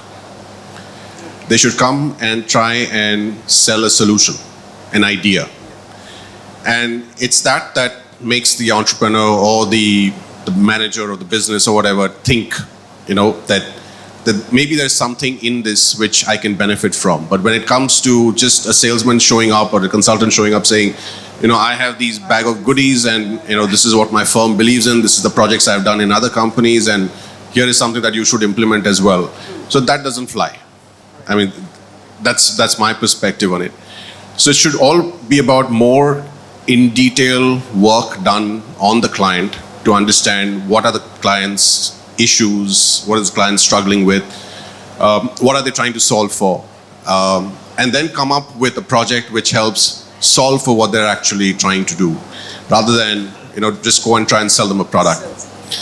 So I think maybe if that's an approach that you could look at, might help. No, that's actually precisely the approach that we have taken since I have stepped into this country. But still, as you said, that yes, there is a mental block, and I'm finding it a bit difficult to break through that. And that's why I specifically asked you that how could purely a consultancy firm like ours who do not sell anything, we just enable our customers to buy. That's it. Because I know a human resistance towards selling. So one of the suggestions is seek out a younger manager in that firm. They're more open to IT-enabled projects than the older. But unfortunately, here what I find is that the IT managers are not the decision makers. It flows top down. So find a decision maker who's in the younger category. I say, okay, then I need to find you. Maybe. Yeah, the point very well made, and yes, I think these are valid points. And also, your point on consultant taken that don't try to sell a product, try to sell a solution. So a very well made point there. But yes, there are enthusiasts who would believe in it, as you mentioned, and the right point is that to get that enthusiasm, because it may not sell to everyone. And IoT, even before making this shift, I was in the bureaucracy before, and I did not also know how Industry 4.0 works or how like IoT can work. But so the believer has to be seen. Very fair point. Now, question? We have a question there. Very good afternoon, everyone. My name is Vinay Jaiswal, and I am a small entrepreneur. I have got a small company named Kolkata Tourism. So my question is like this, like we are discussing how West Bengal can deliver a reliable and industrious future. So what is your take when our government in the state is always, because of definite reason, the center, state, they are not in very good terms. So how do you think that this relation has impact on the economic status of the state? That is precisely the question. I think that's more a question for someone who's on the political consulting perspective. But as I mentioned earlier, I think when we talk about an entrepreneurial venture, you have to keep the government out of it, right? Because I always strongly believe that governments are not here to stay forever, right? Political parties, the color changes in every state every now and then. But your business principles, your business idea needs to withstand the test of time. So as long as your business model is robust, whether the center and state have conflicts, whether the policies are not favorable as of today, that should become irrelevant as long as the business model is intact. So if it's, as I understood, you probably deal with tourism. All I can say is Bengal has huge tourism opportunities. It's about how you can capitalize on that, right? So there are policies in place to promote and aid tourism. There are opportunities. I think my understanding is that in our state, Bengalis are the ones who travel the most in the entire country, for example. So tourism is something that is very, very much at the center, at the heart of the citizens of Bengal. So tourism has a great future in terms of very untapped landscapes, opportunities in the state itself. North Bengal, South Bengal are very much still even unexplored as of today. So again, like I said, it's got very little to do with government. It has more to do with what ideas you have and how best you want to implement them. I don't think there's a single bureaucrat in this state who would not allow you to implement your ideas. They're not going to be the ones who are going to stop you from doing that, as long as you come up with a credible one. No, actually, it has to do with government because it has to do with the infrastructure. It has to do with the facilities at definite tourist destination. It has to do, suppose the Kolkata to Sundarban, which is approximately 110 kilometers from here, the place where we get down. There is a place called Gotkhali, and it takes around 3.5 hours just to reach there. So it has to do with the infrastructure, development of infrastructure, and that will decide the destiny of tourism. So government definitely comes into picture whether you want or you don't want. Whether it is in case of real estate industries, whether it is in case of tourism industry, there are certain policy parameters and infrastructural development that really decide our stake, and we are also in a way stakeholder. So it really influences directly and definitely whether you want or you don't want. Don't you agree with that? Yeah, I completely agree. And like I said, I mean, I'm not a politician. So all I can say is that Rome was not built in one day. There has been a great amount of progress in the state as well in terms of infrastructure investment. I mean, today we have, look at the road from Calcutta right up to Digha. Who could imagine that something like that could exist in this state? We now have an airport in Durgapur, for example. So there is development. One could always question whether it's fast enough or it's too slow. That's where government comes in. But I'm sure they have their priorities. They have their own bent of mind, their own thoughts. I'm unable to comment on that because I'm not a politician, as I said. But I think there is intent. Now it's all about matter of time. Yeah, and agreed, Rome was not built in a day, and there is a Hindi song, Thoda hai, thodi ki zarurat hai. I think that hunger, that desire will always remain. Point well taken. Any more questions? Hi, good afternoon everyone. I am Abhirup Nandi. I am a chartered accountant. I have a question to sir that you already have 3 domestic operations in Bengal, 3 in Bengal, 1 in Gujarat, and you have also in Jharkhand and Karnataka as per your regulatory filings. So what would be your next, if you have an option to open up a operating plant, which state would you prefer and what would be the reason for that?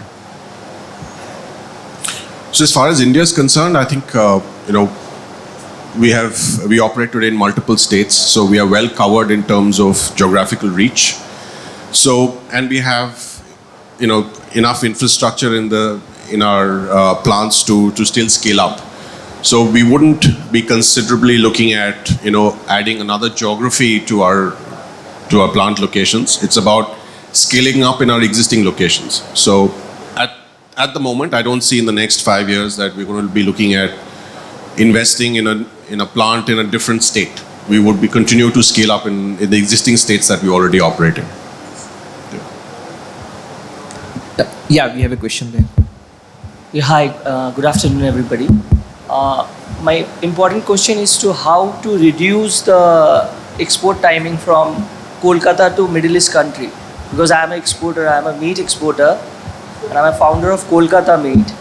The concern is that I'm doing an export to a Middle East country, but we are taking a lot of time from Kolkata to UAE, Saudi Arab, Qatar. So how we can reduce that? Is there any possibility in future or something? Well, your guess is as good as mine because we all are victims of the trade routes or the logistics that we have, at least out of Bengal. So as I said, a deep sea port will be very helpful in time to come because then we could have direct vessels going to different parts of the world.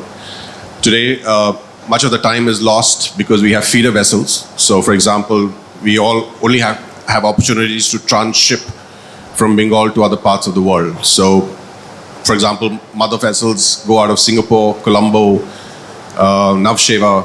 So we can only take advantage of feeder vessels going out. But in time to come, hopefully, with a deep sea port coming, we should be able to reduce that transit time. It's a very enlightening discussion, but to be fair to other speakers, I think we can take one more question and we'll have to end at that. So, sir, one more question. Yeah, so the last question, we'll be taking the sir, last question. From my side, sir, very. Sir, could you please stand up? Yes, sir. Shall I speak? Yeah, please. Sir, it is very inspiring that you, whatever lecture you have given. Basically, I am Sudeep Desarkar, Managing Director of Damdam Ex-Serviceman Safety and Security Private Limited. We are working for work at height as well as the confined space. So as you are from the mining industry, as our people throughout India, we are working. SCC, Ambuja, Ultratech, Novoco Vista, Everest Industry, Tata Steel. So is there any requirement for safety or confined space? I may connected with the Tega Industries. I'll be very lucky to say this. I think that questions can be taken offline. So in the interest of time, I think we'll have to wrap up now. And it was a very interesting discussion. I personally learned a lot. I am sure you all did the same. And I must thank all of you for patiently hearing, asking such wonderful questions. I thank ET for holding this summit in Calcutta, Ashish, and the entire team who did that and giving me the opportunity to moderate this. And in the end, help me to thank Mr. Mehul Mohanka who agreed to come here and help us. Thanks a lot. Thank you so much, Mr. Mohanka, for sharing such valuable information on the prospects and the challenges in the West Bengal's MSMEs ecosphere. Also, thank you, Mr. Srivastava, for moderating the session. I request both of you to please grace the stage for a while. And with this, I'm going to request Ashish, sir, to please hand over the token of appreciation to both of them. Can we have a big round of applause, everybody?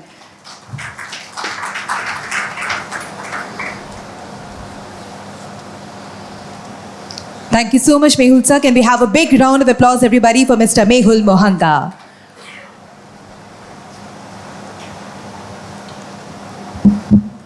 Thank you so much, Mr. Srivastava, for moderating the session so well. Thank you, sir, for making it very exciting for all of us. Thank you, sir. Thank you. Well, we had a wonderful open forum as well, and we got to learn a lot from all the eminent personalities who were present here. Thank you so much, everybody.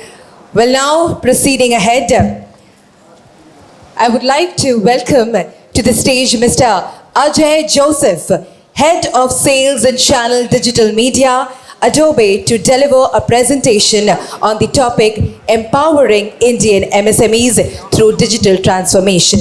Can we have a big round of applause as we welcome Mr. Ajay Joseph? A very warm welcome to you, sir. Good afternoon, everybody. At the very outset, it's a privilege to be here and to talk to all of you. I represent Adobe, and we are the associate sponsor for the event. I just wanted to give a little bit context before I get into what I'm going to talk about.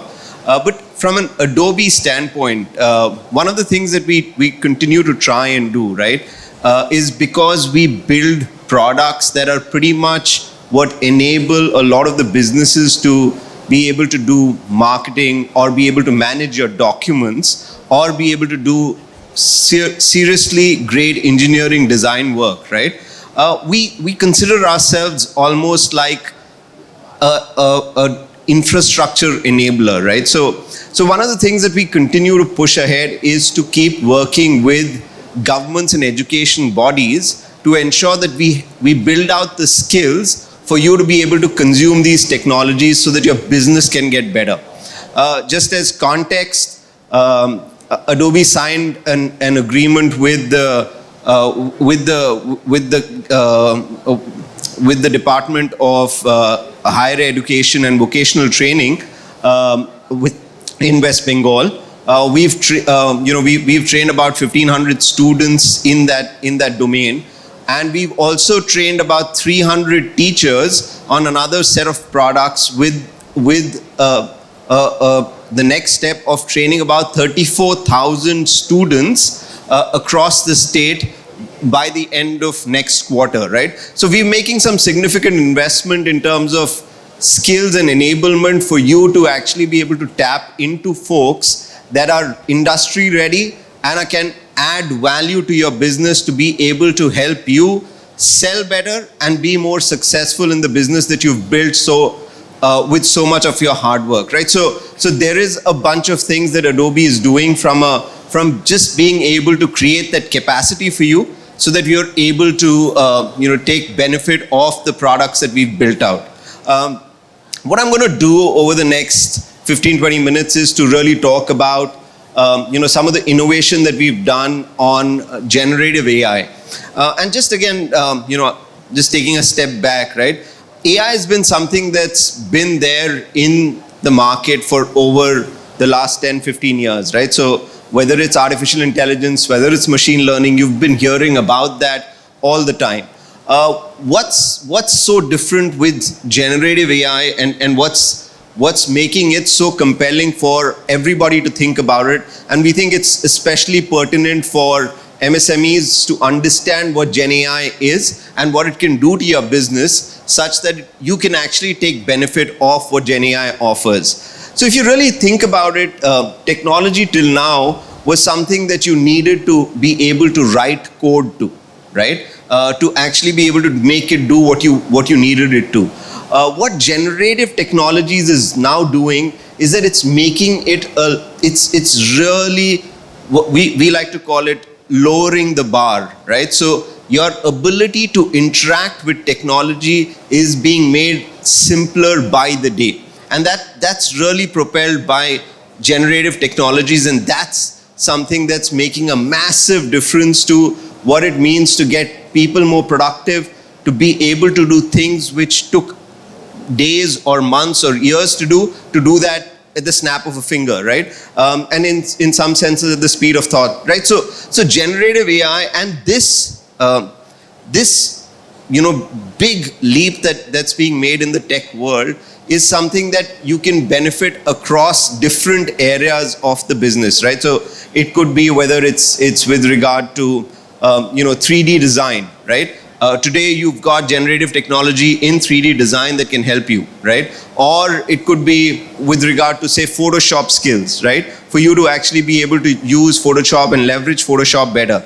Or it could be about saying, how do I distill a document to be able to figure out what's the most important things of the document, and can I just converse with the document like I converse with a person, right? I can ask questions, get answers, make more sense of that document, and be able to quickly be able to derive value out of that document, right? And that power today is available for all of us to take benefit of, and that really is the true power of what generative AI does, right? And this can have multiple manifestations for your business. So you could, for example, if you're somebody in the education space or somebody in the learning space, right? This could be something that could really transform how your students consume the information that you put out and how they're able to get better outcomes with that. Or if you're somebody who's running a digital marketing firm or an agency, can you improve your productivity of turnaround time, right? And I'll talk about some of the examples that we are experiencing with a whole bunch of different clients. But everybody is really looking to see how they can take and make the most of what generative AI can offer to supercharge their business, right? So with that, let me just quickly dive into. Okay. So just to round up what I just said with regard to what generative AI does. So what's the impact of this on businesses and the market, right? A lot of this is pulled out from a bunch of reports done by McKinsey, done by EY. There was an ET report that was there. So we've used all of that data to actually give you a sense of what's the opportunity that's ahead of us and why it's important for all of us to get really serious and think about Gen AI. And if that's not on your radar, then I think that this slide in itself should catch your attention to want to do it, right? The AI market size is expected to be 407 billion by 2027, right? Is it there yet? No, but it's really quickly getting there, right? And so if you get ahead of where the market's going, you will be in a position to actually be able to capitalize on this $407 billion opportunity. But for that, what it means is that you will need to really start getting on the AI bandwagon and start saying, how can you actually build your business or enable your business or supercharge your business, as the case might be, using Gen AI, right? 79% of the leaders are reporting a cost decrease via Gen AI adoption, right? So this is proven now that you actually bring down costs. So there was that conversation with the previous speaker where his assessment was that investment in technology is a little harder for people to actually be able to figure out the ROI. Not so much today. Today it's very easy and front and center for you to actually be able to figure out how much of an impact the technology investments are making on your business, right? It could be able to make you go to market faster. And I'll give you an example. We're working with this bank, and we're helping them implement generative technologies for them. And what that's doing for them is that it's helping them go to market 4 weeks quicker than in the previous world. 4 weeks, which means that their ability to generate cash or generate money becomes 4 weeks earlier, which means that you're adding a month of pure play, billing to the business, right? And assume that you can do this over, 10 different products. That's clearly almost a year of incremental revenue that you can add to the business just by reducing your time to go to market, right? So generative AI has this impact which can really add value and get you to be able to go to market much, much quicker. The AI market in India is expected to be $17 billion. And that's again by 2027, right? And India has the potential to add 59 billion to 438 billion to its GDP just by Gen AI by 2030, right? So again, staggering numbers. And the reason why I'm sharing these numbers, it can mean nothing to us, but it can also show you the significance of the opportunity ahead of us, right? And it's really upon us to say, am I going to jump on this bandwagon and am I going to really make the most of this opportunity, or am I going to just watch and say this is not for me, right? That's really left to us, but it's important for us to be aware that the opportunity size is continuously expanding for Gen AI, and we think that if you can get on it and if you can start harnessing the power of what Gen AI brings to your business, you will be served much better and you will be able to serve your customers that much better, right? 90% say Gen AI will be a workforce partner by 2025. 65% of the consumers say that they trust Gen AI. And 64% of the business owners say AI will increase productivity, right? So everything is green lighting towards the massive adoption and opportunity of Gen AI, right? But like all good things, I guess, generative AI also carries business risks which you should be aware of. And these are some things that you should plan for as you look to implement it within your business, right? So one of the core things with anything that has to do with computers or with machines, right, is it's always garbage in, garbage out, right? So the big question that you always are worried about is, will your business be protected from issues around copyright, right? And how do you protect your business and how do you indemnify yourself from that? The other thing is with regard to, who has access to my data? Is it private? What are the security features that have been implemented? How is it that I'm always protected, right? Are there any regulations on Gen AI, right? Because, like a lot of you mentioned, right? What's the government's point of view on this, right? The 2 cents that I have to offer on that, right, is that with a lot of things, wherever you're breaking new ground, right, you will see policies will always be 2 steps behind what you're doing. And that's not because the government's not fast enough or doesn't see it, but the government has to serve the lowest common denominator, and that always ensures that it takes time, and therefore you'll always seem like, if you're in the bleeding edge of anything, any business, you will always seem to be ahead of some of the business laws that the government's put in place, right? So that's a key concern, and that's something that we all should be very aware of as we embark on this Gen AI journey. How do you enable secure collaboration in this hybrid workplace? And can a company embrace AI as an opportunity and not as a threat, right? So a lot of employees and with any technology, right? The biggest impacted people with regard to technology are people who are working within an organization, right? And a lot of times, a lot of employees feel like Gen AI is actually going to take away jobs from them, right? Because it'll probably do something much, much quicker, faster, smarter, lesser errors, etc., than what an employee can do, right? So there's always a whole lot of fear that people have with regard to what Gen AI is going to do. But end of the day, the way we believe about this, and I'll talk about that, right? So what does it mean for small businesses, right? So the big question is how small businesses define productivity, right?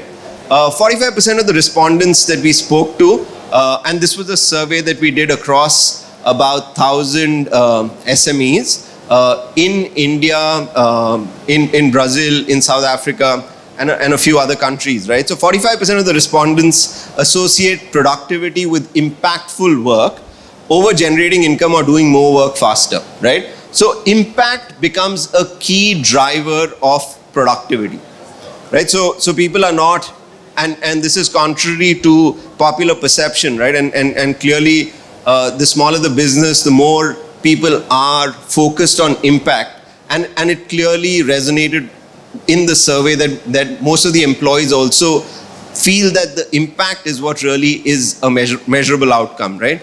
58% of the SMBs lose 2 to 4 hours of productivity due to bad technology, right?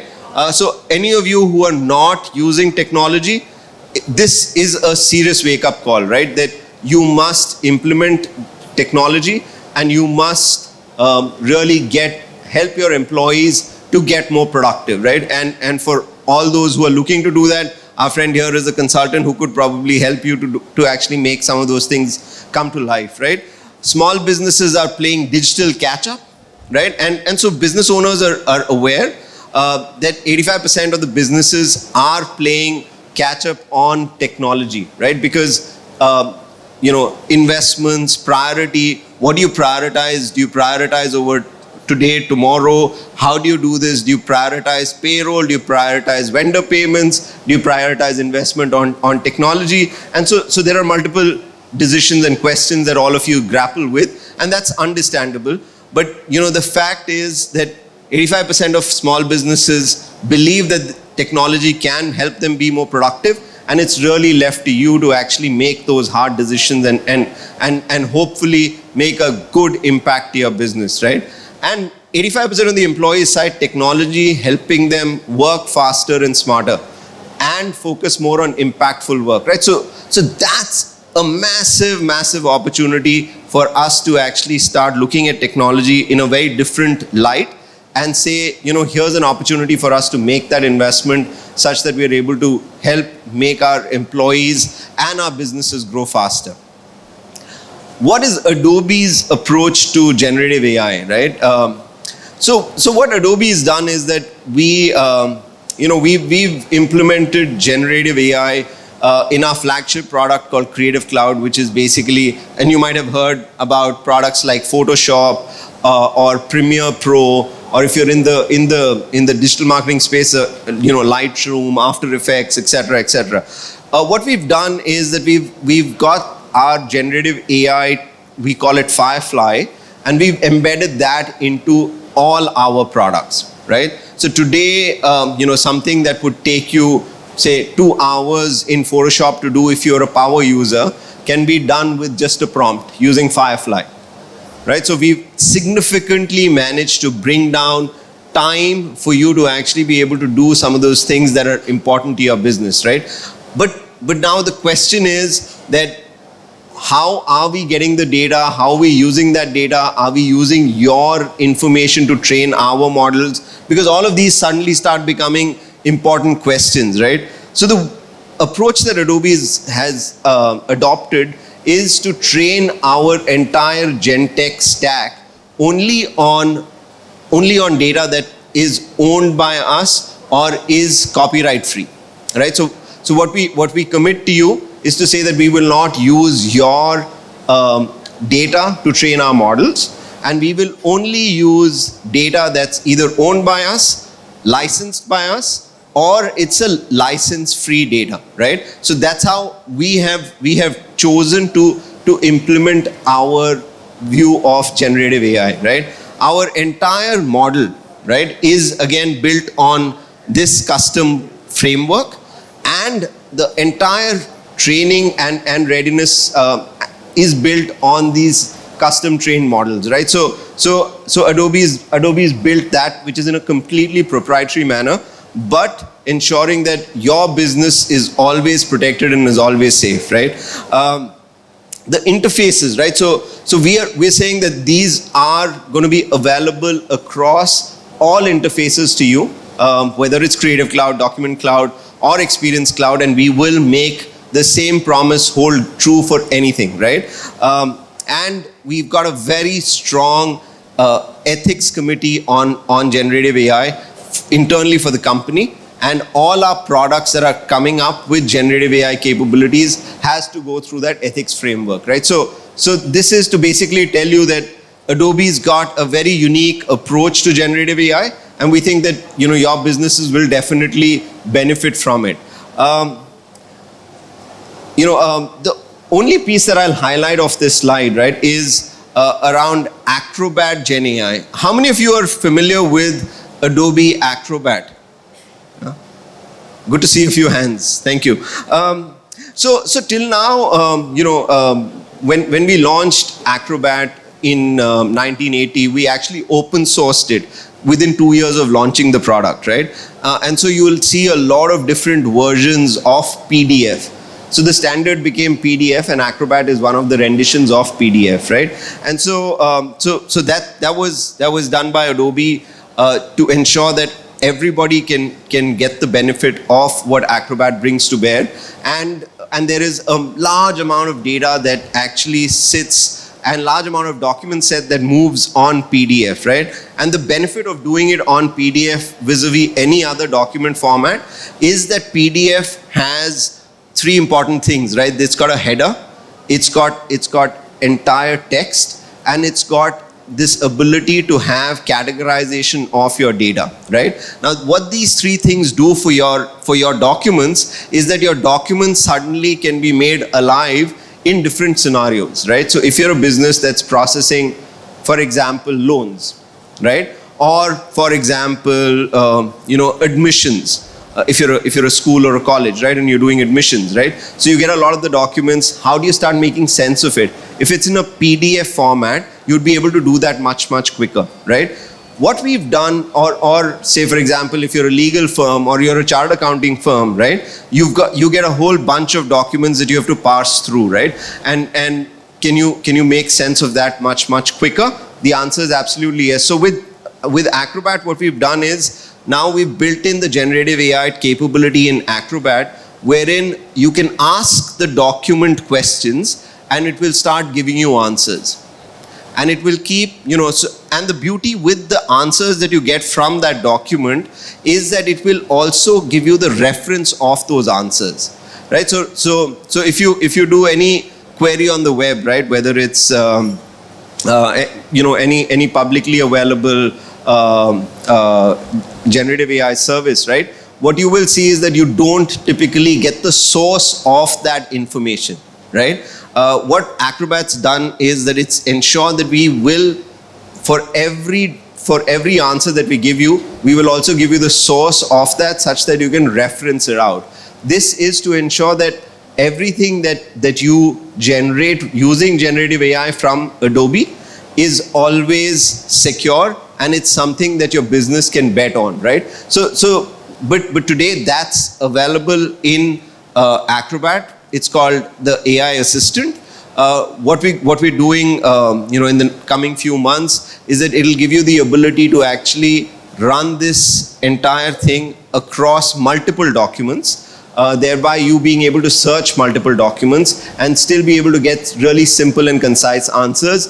Think about, if you're a legal firm and you're looking to go through multiple different, laws or statutes that the government's got, you'll quickly be able to get answers to that, and you'll be able to work much quicker with that, right? And that's something that's going to be built into the AI assistant in Acrobat, right? So there are lots of things that are coming. We spoke a little bit about some of the Creative Cloud products. We've also got a product called Substance, which basically helps you with 3D design.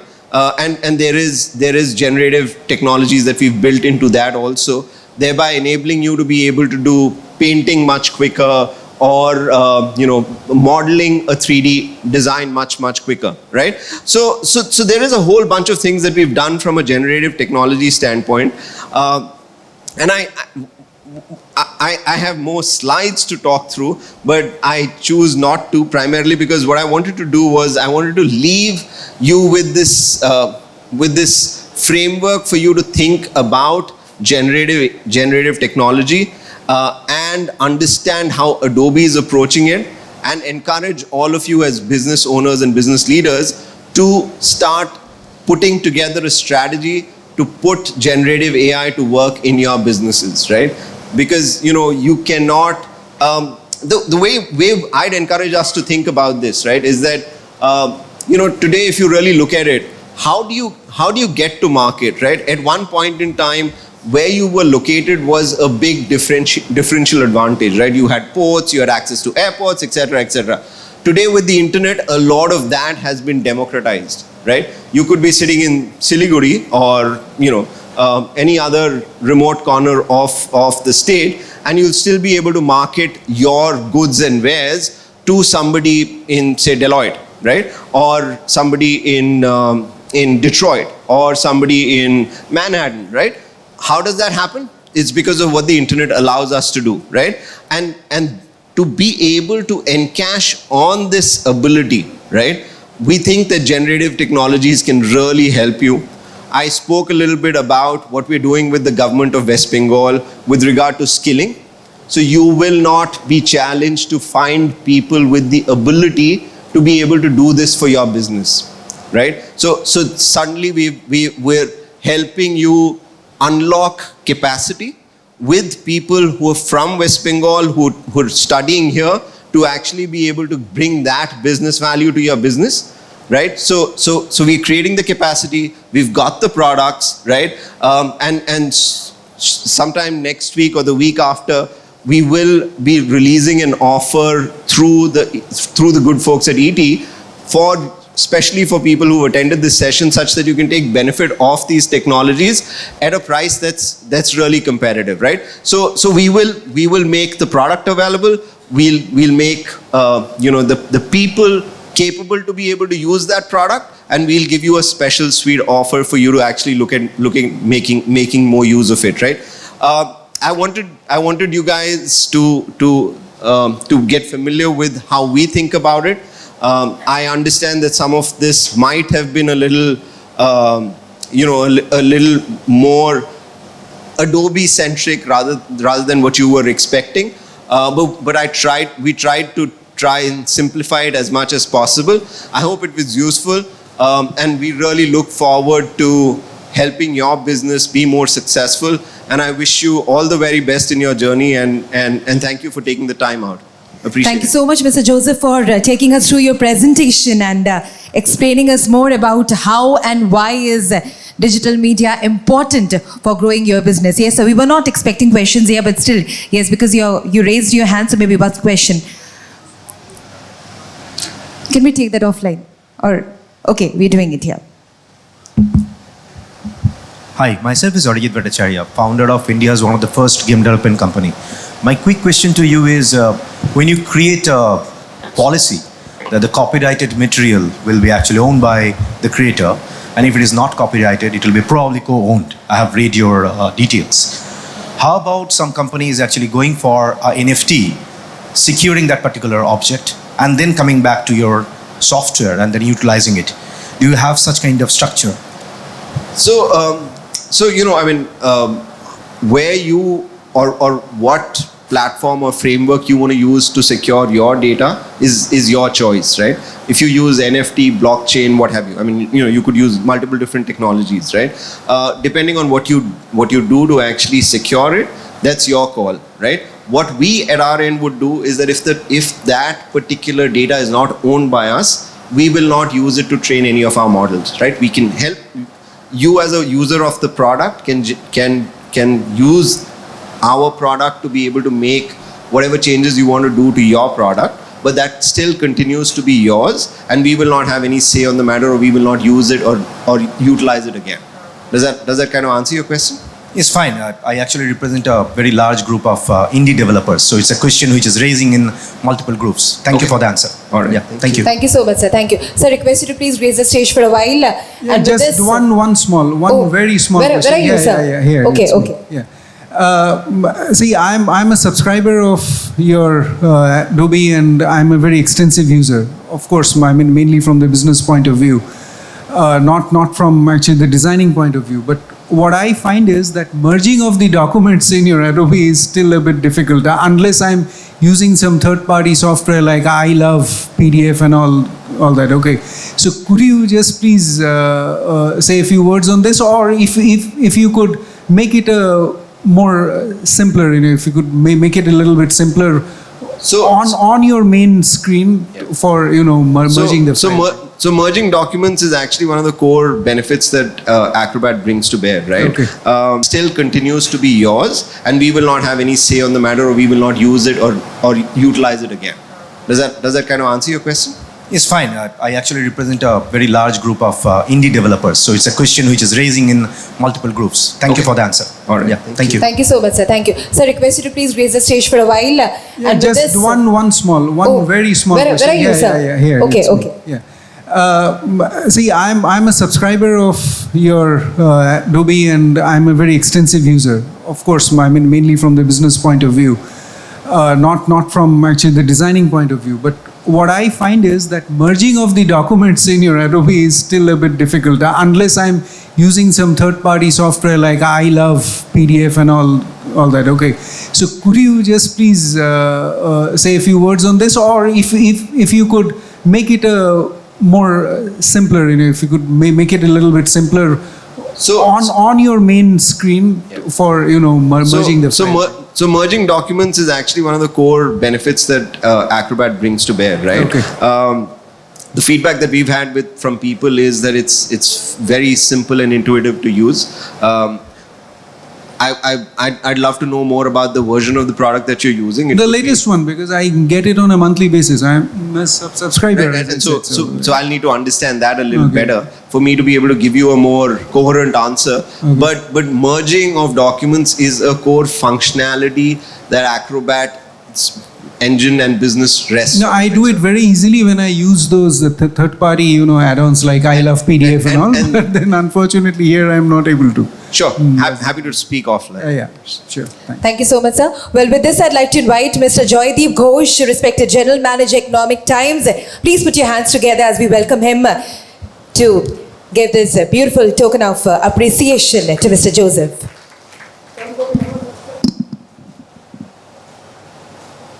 Thank you so much, sir, for your time. Well, with this, ladies and gentlemen, before we proceed to the next speaker and before I invite the next speaker on the stage, a humble and a kind request, everybody. Could we please switch our phones on silent mode and keep them in pockets? Please. Because we need to be attentive here to the speakers. We need to listen to the speakers and be present at the moment. So can I please request all of you to quickly keep your phones in your pockets and switch it to the silent modes. Thank you. All right.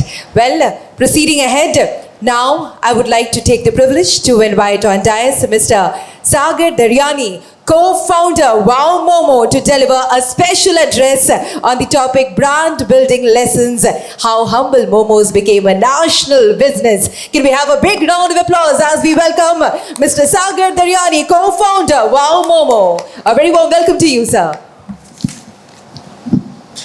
Thank you so much.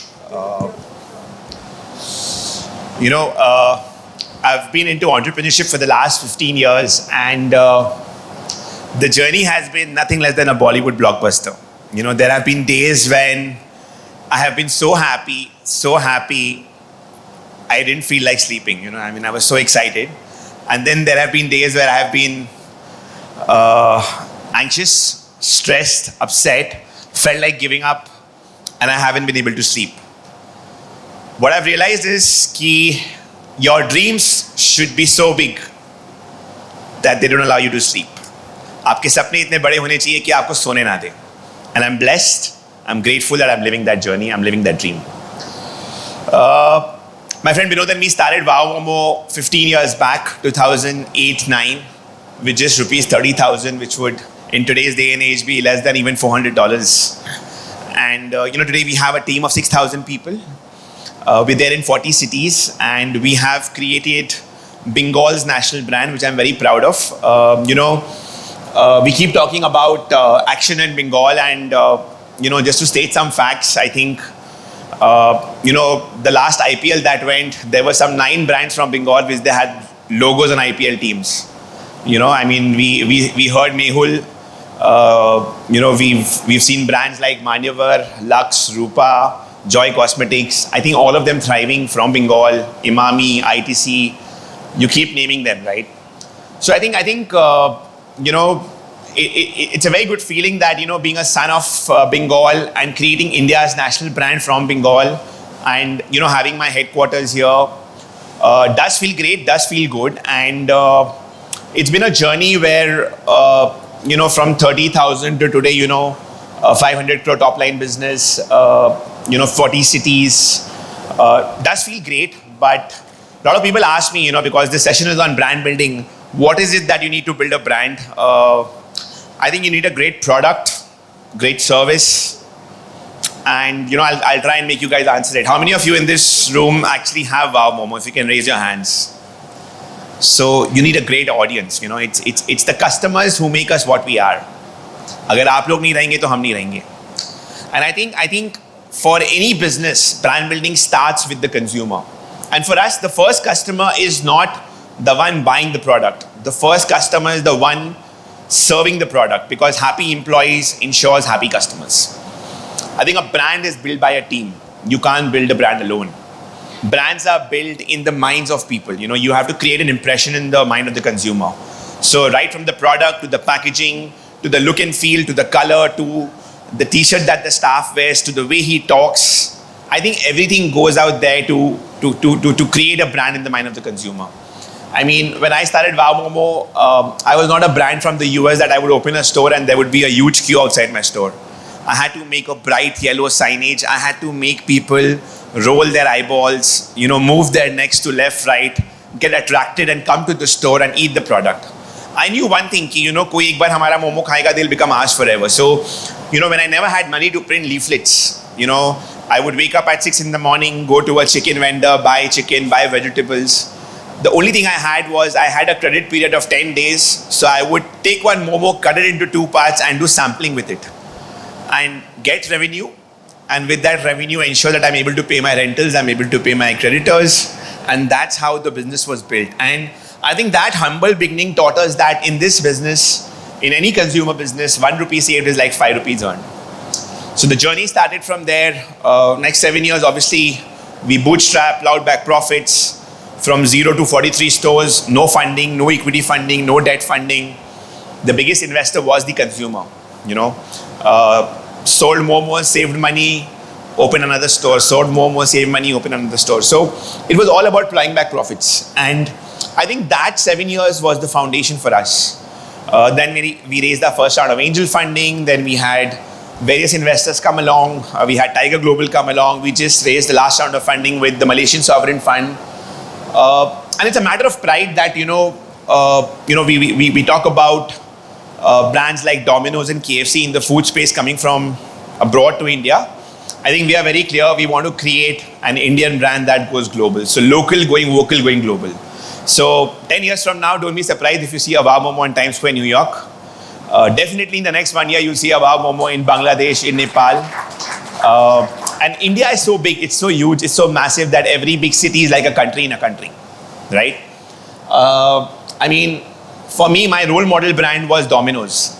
Now, if Domino's could convert a roti-eating country into a pizza-eating country and, could sell a 300 rupee pizza in 400 cities, we are very confident that, we can sell a 100 rupee momo in 100 cities to begin with and definitely get to 400 cities and further. That's the power of India. That's the power of consumerism. That's the power of all of us.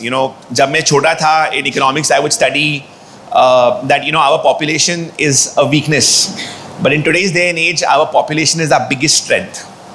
And India is not just the next decade, it's the next generation, it's the future. And I think it's the young population, and we are blessed to be serving food. So, we started with Wow Momo. Till 2019, the belief within me was we make good momos, we have cracked the momo business. But then there was a realization with time. I think we realized that we've not really cracked a momo business. We've cracked the quick service restaurant business in a small box format. Where we can maintain those SOPs, we can maintain those standards like international brands, but with a faster turnaround time, with a lower OPEX, lower CAPEX, so better payback. So we've cracked the small box format. And then we said that, what does WOW stand for? And we were very clear that for us, for any brand, you need to have a very clear vision as to what your brand stands for. And we were very clear that for us, WOW stands for healthy, tasty, affordable. We were very clear that we want to make food fun.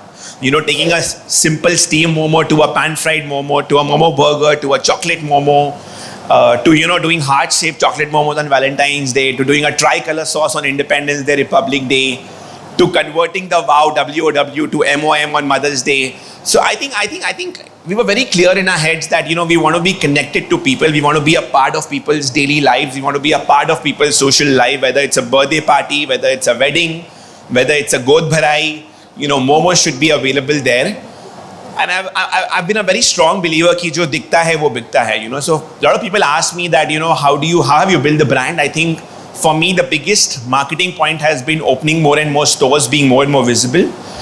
Because the more you feed your product to the consumer, this business, the food business, goes largely by the word of mouth. You like it, you go and tell your friends, they go and tell their friends. So word of mouth in a consumer business is one of the key paramounts and key parameters to build a brand.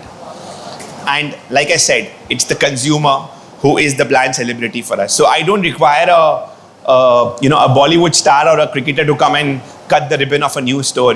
For me, the new store ribbon is cut by the first customer, and he's actually celebrated. He's celebrated with a tilak. He's celebrated with his face on hoardings. He's celebrated with free momos for the whole year to bring his friends and family. He is the celebrity for us. The consumer is the celebrity for us. So I think it starts with you. It ends with you. It's a people's business. It's by the people, for the people, done by people, for people. And I think that's the beauty of any consumer business in India. You are able to connect with people at an emotional level. You are able to connect with people at a commercial level. You are able to connect with people at a social level. And I think keeping these parameters in mind was very, very important. So coming back to our journey, in 2019 when we realized that, it's not just momos for us. WOW stands for healthy, tasty, affordable.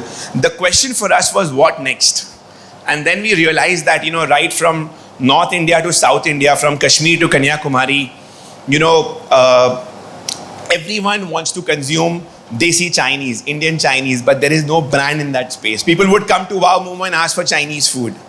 And we said that, after every local cuisine, so in South India, after consuming South Indian, you would want to have an Indian Chinese. In North India, after consuming North Indian food, you would want to have Indian Chinese. So it was right there in consensus, but there was no one providing it. There was a big cuisine gap. And that's what led us to launching Wow China. The success of Wow China, of course, happened in COVID. COVID was a terrible, terrible time for all of us. But I think, on hindsight, I think it was a blessing in disguise for someone like us, because the business came down by 90%. All the stores were shut. 60 stores out of, I think, 300 stores then were open. We could not, were not in a position to pay salaries to employees. So we said, we will all bear the larger pain for the larger gain of the organization. So people who could come to the store, we paid them 70%. People who could not come to the store, we paid them 50%. But we did not sack a single employee, and I think everyone appreciated that. I think it was more about leadership. It was more about transparency. I think entrepreneurship, leadership starts with transparency. So I think we were very clear in the month of April itself that, you will get your April salary 100% because no one was prepared with COVID. But for the next 3 months, 4 months, no one will lose job. That's a commitment. But you will also get pay cuts so that you are able to run your homes and everyone is able to run their homes. And that is what a team is, united you stand, divided you fall. But the beauty that happened during COVID is that, we had only 60 stores doing delivery. And prior to COVID, our delivery business would be just 10%. Today, we sit at a heavy 44%. But all the stores that had Wow Momo with some sitting space got converted to a virtual Wow China store. And that's what led to the birth of Wow China during COVID. And, it was doing well. And beside every Wow Momo store, you will see many Wow China stores now, because then we had to look at new real estate as the unlocking began. And as the unlocking began, real estate prices were low. So it gave us an opportunity to even grow faster. So I think that's what led to the birth of Wow China. And today I can proudly say that Wow China is there in 15 cities with 180 doors. It's a fast food Indian Chinese brand that we've built. Couple of years back, we felt what was the next cuisine gap, and we came up with Wow Chicken. We were very clear that, we don't want to sell American chicken. We want to sell India's chicken, and the hot seller product for us there is the tandoori chicken, the grilled chicken, and yes, the fried chicken. But in fried chicken, it's not just a product war, it's a price war where, we've been as possibly reasonable to give the consumer the best possible product at a reasonable price. So do go out there and check out Wow Chicken today. We have 40 stores of that. So all this made us believe that, Wow is the brand. Wow Momo is the vertical. Wow China is the vertical. Wow Chicken is the vertical. But the ultimate goal for the business was to own share of the stomach. We all are having belly expansion. Like you can see, my belly is growing, your belly is growing. How do you own share of the stomach? So that every time you come to a Wow, whether you come for momos, you come for Chinese, you come for chicken. And I think owning share of the stomach, like in all our industries, we want to own market share, right? I think for us in the food industry, we believe that people make good food, we make food good.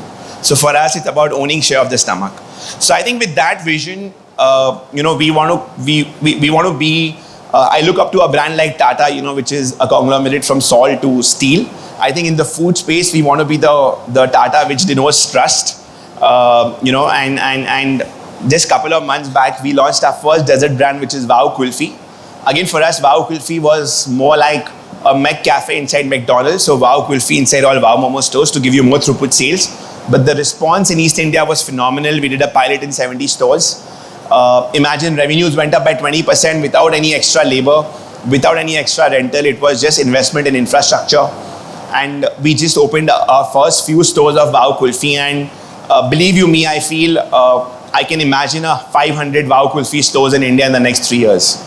So I think food is something where you have to understand what to give to the consumer. I think what you put into the food, that's what comes out. The product speaks for itself. And I think it's all about transparency. You go to any Wow Momo store, you can see the entire store is visible. You can see the staff preparing the momo. You can see the kitchen live. There is no wall in the middle to hide the kitchen. Because I think in today's day and age, with the advent of social media, it's all about transparency. So we really thrive ourselves on the brand that we've built. I think we've given every brand, whether it's a Wow Momo, a yellow color, Wow China, red color, Wow chicken an orange color, a wow kulfi has a pink color, but then it's all about giving it a look and feel, a color, a presentation, ensuring that the wow remains constant, ensuring that, we stick to our, our ethos of health, hygiene, happiness, of making food fun, of being healthy, tasty, affordable. And on top of it, ensure that the consumer keeps coming back to you again and again. And I think the more you're able to bring back that consumer to you again, the more you're able to connect with the consumer. Imagine we don't have any loyalty program, we don't have any CRM. We believe that the biggest loyalty for us is the fact that, we've been growing at a positive same-store sales growth for 15 years. We've been surviving and thriving. And I think the biggest clap that I would ever have to give is to our team, which is the first customer, which has ensured that, we've been right on top when it comes to product, when it comes to service. But more importantly, a generous thank you to all of you to make us what we are. Like I say, you need an audience. The stage might be set, but if there is no audience, it's an empty auditorium, and an empty auditorium does not have the vibrancy of claps, of cheers. And it's been the constant love and clap of cheers of all you people who've been consuming Wow Momo, Wow China across the years. So keep supporting us. We will look forward to thriving. Two examples that I want to talk about the way we look at brand building is, I remember this incident in 2017 where I was opening my first store in this area called Puri, where there is Jagannath temple, and there was Rath Yatra happening, and we were launching our store, and there was Rath Yatra happening, and there was this mobile phone brand which had completely painted the entire city red, and we never had high budgets, but then we used our jugaad. I think in every challenge there's an opportunity. What we did is that, because there was Rath Yatra, there were so many people coming to the sea beach, we said, okay, we cannot have high budgets of crores, but what we have is an intent. We tied up with the local corporation, and we sent 50 people from Calcutta in a bus overnight, our own employees with nice yellow color Wow Momo bags just to clean up the beach. Because when there are lakhs of people coming to a sea beach, it's going to create litter. There were a lot of hawkers who were selling street food. We gave them Wow Momo umbrellas, and by spending a couple of lakhs of rupees, we were able to paint that entire area yellow and be more vibrant than the red. So I think it's those smart things that you need to do with time. The jugaad that you need to do with time is what defines entrepreneurs. Another example I can give is when demonetization had happened, I think businesses went down. I think mine was the very few business that went up, because we started serving food and beverage to people while they were standing in the queue waiting in ATMs. And I was very happy that international brands were copying what we were doing. So I think it's all about the execution. It's not only about the idea, it's about how you implement the idea, which is very important, and how you think out of the box. So like I said, COVID was a big setback, but we took that setback as a challenge, as an opportunity, and today we are standing tall, stronger, fitter, a bigger organization, and hopefully we want to be one of the first homegrown quick service restaurant chain maybe to go public in the next 3 years, and that's a goal, that's a dream. Hopefully, fingers crossed, another brand from Bengal, another brand from Calcutta going out there and sharing wealth with our consumers, because I feel the biggest partner to the success was the customer. And when we go listing, when we go IPO, we want to share that wealth creation with our consumers. We want consumers like you to come forward, participate, join the journey of Wow growth, which I am sure will be India's global brand in times to come. So thank you so much, friends. That's my bit. I didn't want to really come out and give marketing grants, but I want to open up the floor to a couple of questions. Would be happy to contribute. If someone can maybe pass on the mic, will be Absolutely. helpful. Yes.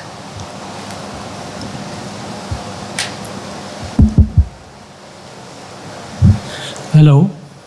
I am Vinay Jaiswal. I have no question. Indeed, I am really very inspired and motivated by this electrifying speech. So thank you so much for giving us your insight. And I am sure that your brand, which is our brand, is going to be international very soon. So my best wishes, our best wishes are with you. Thank you. Thank you so much, sir. Hello. My name is Atul. Yes, Atul. Can you give us some insights into your recruitment process? That's my question. Yeah. And my request, I am looking for Wow Falafel. Thank you. Okay. Okay. So firstly, coming to your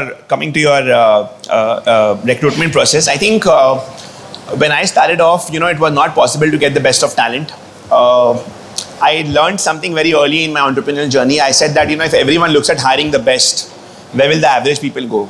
So from day one, my goal was never to hire the best. It was to hire someone average. And in doing so, I think over the years, we've hired people who've not been good and made them average. People who've been average, we've made them good. People who've been good, we've made them the best. And I think that's the job of an entrepreneur. Your job is to inspire people. Your job is to go out there, pass on and transmit your passion into your team. And like I said, it's a team that builds a brand. So I think we've been very, very, very focused on recruitment. The biggest attrition that we see is at the store level. So, many international brands have a concept of, being at least 10th pass, 12th pass. For me, even an 8th fail is open to come and work at Wow Momo. But yes, you should be honest. You should have a smile on your face and you should be willing to work hard. A lot of people tell me that, what happens when your trust breaks. I am someone who is very positive in that aspect. I feel that the more the trust breaks, the more we start trusting, because we want to challenge ourselves that, how many people can go out there and break the trust. And believe you me, बहुत जन बोलते हैं कि ये अच्छा नहीं होता है, वो बुरा नहीं होता है, but लोग हमेशा अच्छे होते हैं, लोगों की हालात बुरी होती है, and हमारे को वो समझना बहुत ज़रूरी है. And today we are actually going down to the villages and hiring people because we feel that the importance that they give to their job is much, much high. We have more than 100 people who are transgenders working with us, so that makes us very inclusive. I remember when I hired my first transgender employee, there was a big backlash in Bangalore. My store was pelted with stones by the entire community, and today that same community wants to work more and more with us. So I think when you try to create disruptions, there will be challenges, but you have to stand tall. You have to believe in your belief system and in your vision. I think for us, we have stores run by especially, we call them WOW special colleagues, people who cannot hear, cannot speak. I think those guys have been very, very, dedicated. The attrition level there has been lowest or maybe close to zero. Like I said, if you value something and if you're able to create value, people will hang on. And I think the biggest strength in our recruitment process has been to get talent, to grow and groom them. Like I said, make an average guy good. And to give him growth, because ताली एक हाथ से नहीं बजती, ताली दो हाथ से बजती है. So उनका growth भी उनके हाथ में. अगर company grow करेगी तो वो grow करेंगे, वो grow करेगी तो company करेगी. Coming to a senior level, I think I've been a very big fan of people who have failed or have ever failed in entrepreneurship, because हमारे देश में हम success के बारे में बहुत बात करते हैं. We don't talk about failures, but I think the biggest learning is a failure. So I think for me it's a big tick in the box if someone has tried entrepreneurship and not been able to succeed for whatever reason, because they come with abundance of experience of failure, and I'm hoping that the failure has been a learning, and I'm also hoping that they know the value of resources, because it's very easy to sit on an Excel sheet and plot down numbers, but धंधा Excel में नहीं होता है, धंधा field में होता है और आपको उस field में जाके implement करना पड़ता है. So I think it's very, very important to get people who have seen some kind of failure. Also, I've been a very, very big fan of sharing well to make well. So Binod and me, my co-founder, we started Wow Momo. We were 2 of us. Today we have 4 co-founders. When I was valued at more than 100 crores, I got in a CFO by giving him 10% equity and made him a co-founder. 2019, I got in a CMO, and in 21, after the brilliant performance in COVID, where we migrated from offline to online, we made him a co-founder, gave him equity. So I think we believe in giving ESOPs. You need to share well to make wealth.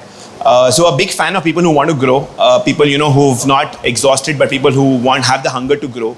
So I think we look at the hunger part very, very closely. We look at the patience level of people. So maybe when I have someone senior to come and interview, there might be a different way for me to judge his patience level. I might make him wait a lot. I might ask him repetitive questions, because I think at the ground level, we all have to understand that the kind of people we work with, they are not 100% educated, right? Because had they been 100% educated, then they would have not been doing that job. So, common sense is not common at that level. And that is something we have to keep in mind. So I think it's a very clear-cut, thought-out process for us where, we believe in people who have the entrepreneurial zeal. There are 2 people in our business now whom we've hired as entrepreneur in residence, who who are shadowing a founder like me and helping us in different projects. So I think we want people who have the hunger to grow, and that's our hiring process. I mean, that's the factors we look into. Thank you so much. Thank you, Mr. Daryani, for such a wonderful talk. And like everybody remarked, that you are a true inspiration for all of us. Can we have a big round of applause for him? Also, congratulations, as Wow Momo's revenue crossed 400 crores in the last financial year. Everybody put your hands together. And we love Wow Momos, don't we? Yes? Thank you so much for your time. Yes, sir. We'll take the last question, maybe. Mr. Sagar, मेरा एक आपसे question है. आपके hello. 2 questions running by. I'll try and answer both quickly, but yeah. आपके different. You have got so many outlets in and around Kolkata and outside Kolkata, but we visit number of your outlets. Say if I am going to the Avani Mall, the quality of food is different, but the same item when I go to the city center, the quality is different. Why it is happening? So ideally, it should not be. If that's your feedback, there is no consistency in the food quality and the taste. So ideally, it should not be, because we make all our momos under one roof. Momos are not made in every store. Every store, what happens is processing. The experience can be different on the environment, but in case that's your feedback. No, but I'm not talking about the environment, I'm talking about the taste. Got it. So that's what I'm saying. The taste is different. So you've already put up your questions. Let's So I'm listen to saying, the sir, answer. ideally the taste should not be different, because it's all made under one roof. It's all made as a. So today for us, what you put in the food is very important. So the raw materials is similar across the country. So if I'm using Everest masala, it's the same Everest masala available across the country. It's the same oil, it's the same flour. And today for us, it's no more a kitchen. It's a factory, the way we make it. To be honest, I would be very happy if you can come and visit my kitchen. It's more like a factory where there's zero hand-touch momos made today. No, I'm not interested in. So that's what I'm saying, that. But since you are growing and you want to make it an international brand, so like Domino's, KFC, you should have the consistency in the quality, in the taste of the food. So that's what I'm saying, that I'm humbly saying that. How you are going to improve this? Sir, it is consistent. This is my feedback to you. Sir, this is my, let me humbly answer, sir. What I'm trying to say is that the momos, 10 lakh momos are made only in 3 places. So the chances of quality not being same in a particular batch is very, very rare. However, I take your feedback. I will look into it. You mentioned Avni Mall to me. If there's any other store, do mention to me. I would say we are in a business where out of 100 times, 90 times we are praised and 10 times we are criticized. And the criticism is a very positive criticism, because it helps us to improve. Personally, consistency depends on a lot of aspects. It depends on the way the product would have been served hot to you, on many aspects. So yes, it is a feedback that I take with open arms, and I will work upon it. But I can assure you that all the momos, the ingredients and the taste should not differ, because it's all made under one roof. So whether you're eating a momo in Avni Mall or you're eating a momo in City Center, it comes from the same manufacturing unit. So the chances of the quality being different is rare. Maybe the way it's prepared in the store, there's a training gap, and I will look into it. That's the only thing I can make out, but I will doubly check into it. We have a mechanism where we listen to our customers a lot. It's called NPS, Net Promoter Score, where there's a lot of talk happening about our product. Like I said, positive complaints and negative complaints. Everything comes under one dashboard for us. So via Swiggy, via Zomato, via Google, we monitor ratings, we try and improve. And yes, there are complaints. I'm not denying it. And it's humanly impossible to be Six Sigma in this business, because it's a food business. But I think at every stage we reinvent ourselves to get better and better, to be honest. Thank you so much. I hope your question is answered. Thank you, sir. Thank you so much. Well, with this, I'd like to request Mr. Joydeep Ghosh once again. Can we please have a big round of applause for Mr. Joydeep Ghosh, General Manager, Economic Times, to hand over the token of appreciation to Mr. Sagar Daryani. Ladies and gentlemen, put your hands together once again for Mr. Sagar Daryani, co-founder, Wow Momo. Thank you so much, sir, for your time. Thank you. Okay, so, all right, ladies and gentlemen, moving ahead now for the final session of the day. We have a panel discussion where distinguished panelists, including key leaders from prominent MSME-focused industry bodies, chambers and associations, will share their insights on the look east, the past, present and future of West Bengal's economic contribution to India.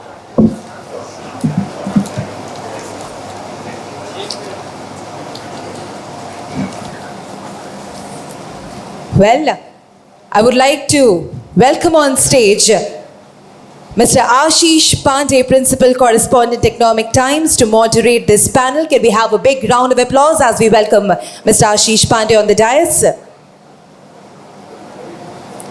I would also request you to put your hands together as I welcome each of our panelists on the dais. Ladies and gentlemen, give it up for Drishleen Sethi, Director, Prune and Pony Hospitality.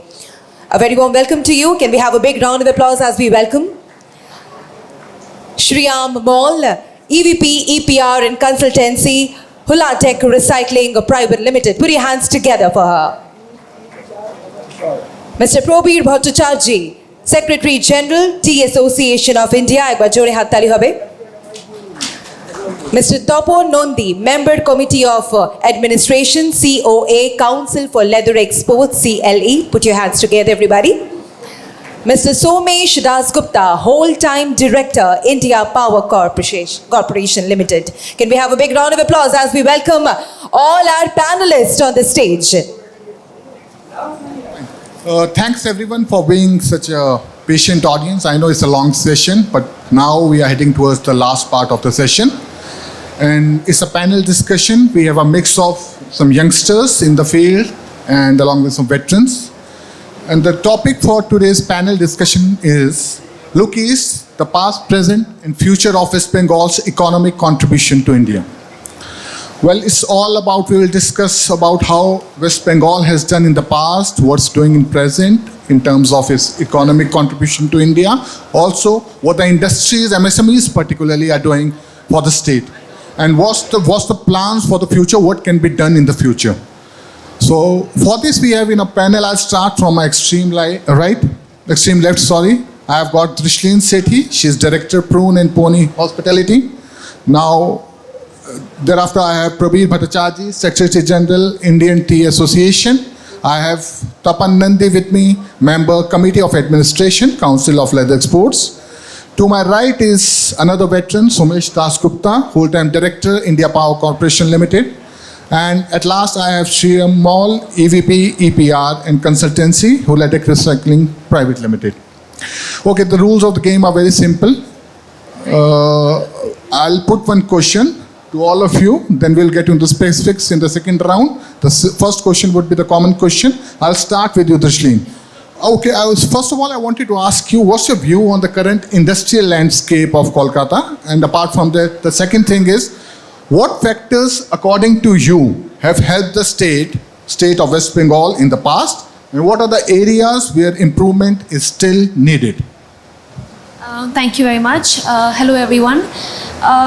Just to give you a quick intro, Prune and Pony Hospitality entails of two brands currently. One is a modern Indian restaurant, which is Madam G, and one is Maska, which is a modern Indian mithai brand. So to talk about the economic current landscape, talk about the current landscape of the state.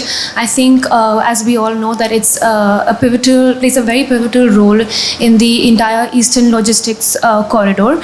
And I think, coming from experience from the restaurant sector, restaurants today are really, believing in the made in India concept. So a lot of being the third most largest road network in the country, I think Calcutta is creating a very good backbone. Bengal itself is creating a very good backbone in sustaining this logistics sector between Bhutan, Bangladesh, so on and so forth, northeastern states. I myself benefit from it very largely because my ingredients are procured very largely from different states coming in. So I feel that is a very big plus point and backbone that Bengal is contributing towards.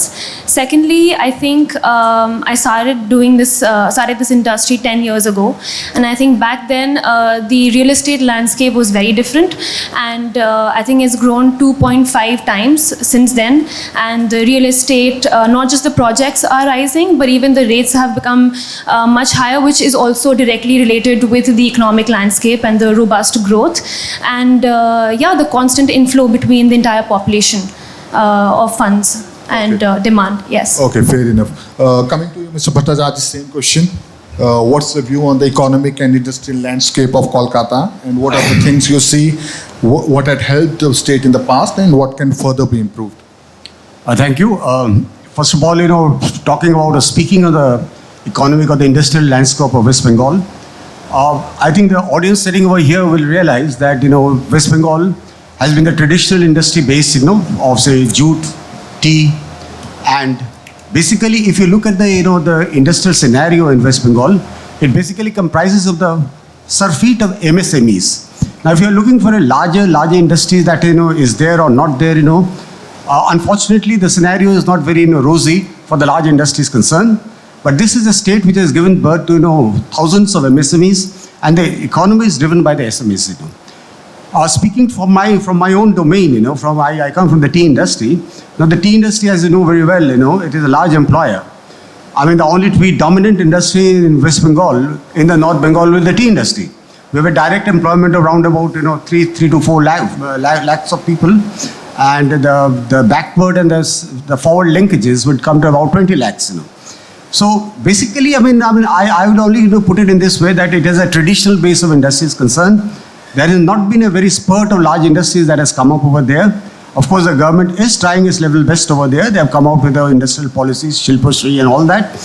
But the scenario at present, dominated by the SMEs and the SMEs. Okay, fair enough. Mr. Nandi, your view, sir? Yeah. Thank you for giving me a chance to speak. I have done the program, so I need to hurry up. But I'm here not to speak only about the Bengal, because I'm just nominated from All India, from Council for Leather Exports, is a committee of administrations. But since your question is related to Bengal, I just cut short about what the leather industry. We are actually the scavenger of the society. You eat all the meat and everything, and you take off all the skin and the hide out of it. That's how the leather industry grown up. Now, in Calcutta, and especially in eastern region of the in the part of the country, and the Bengal is the largest manufacturer of the leather products in India, especially when the leather goods comes. We are, in past when you spoke, it was 78% of the total India the export is to do it from Calcutta. Now, which is reduced now because other part also grown up. So we are 52% still now. We are more than the 50% shares of the Indian exports on the leather products, and 95% product of the industrial hand gloves and industrial garments, which is also being from Calcutta. Now the scenario in Bengal is very good. Especially I'm talking about our industry, because after coming from this new Calcutta leather complex, it's about 1100 acres of the land, which is about 14 kilometers from Science City, and from this place maybe 18 kilometers. It's not very far, but it's a huge complex and largest complex in Asia. And where you can find it's a consolidated one place only. We have the tanneries, we have leather goods, we have a new footwear part, and many other things. Chemical hub, everything is there. Chemical, I mean, for the leather industry itself. Now, government of West Bengal is trying their best, and also the entrepreneur like us. Also, like we have more than 3.5 lakh people is working there. We have a special association called ILPA, Indian Leather Products Association. Those who are making product over there, they have about 100 exporters and manufacturers over there, and they get all kind of facilities. And presently, the Bengal is about 5,500 crores business we are doing only from this region. Thanks. Yes, Mr. Das Gupta, what do you have to say on this? Though we will come to the specifics of power generation and utility later, in general, what do you have to say on this? Thank you, Ashish. My perspective will be from the power sector. Those are the general question. See now, West Bengal, historically it was a very prominent city in terms of the industry, we all know. But as per our sector angle, we have seen that if you divide that industry in two parts, one is service sector, one is the manufacturing sector. Service sector is growing very fast in West Bengal because we have a lot of talent pool, strategic locations, and there are good supply of power in everywhere in India, in West Bengal. But in terms of the very big industry, the bottleneck is a huge amount of land. So actually in West Bengal, difficult to get a huge amount of land. For the purpose, it is very difficult to implement in a big industry.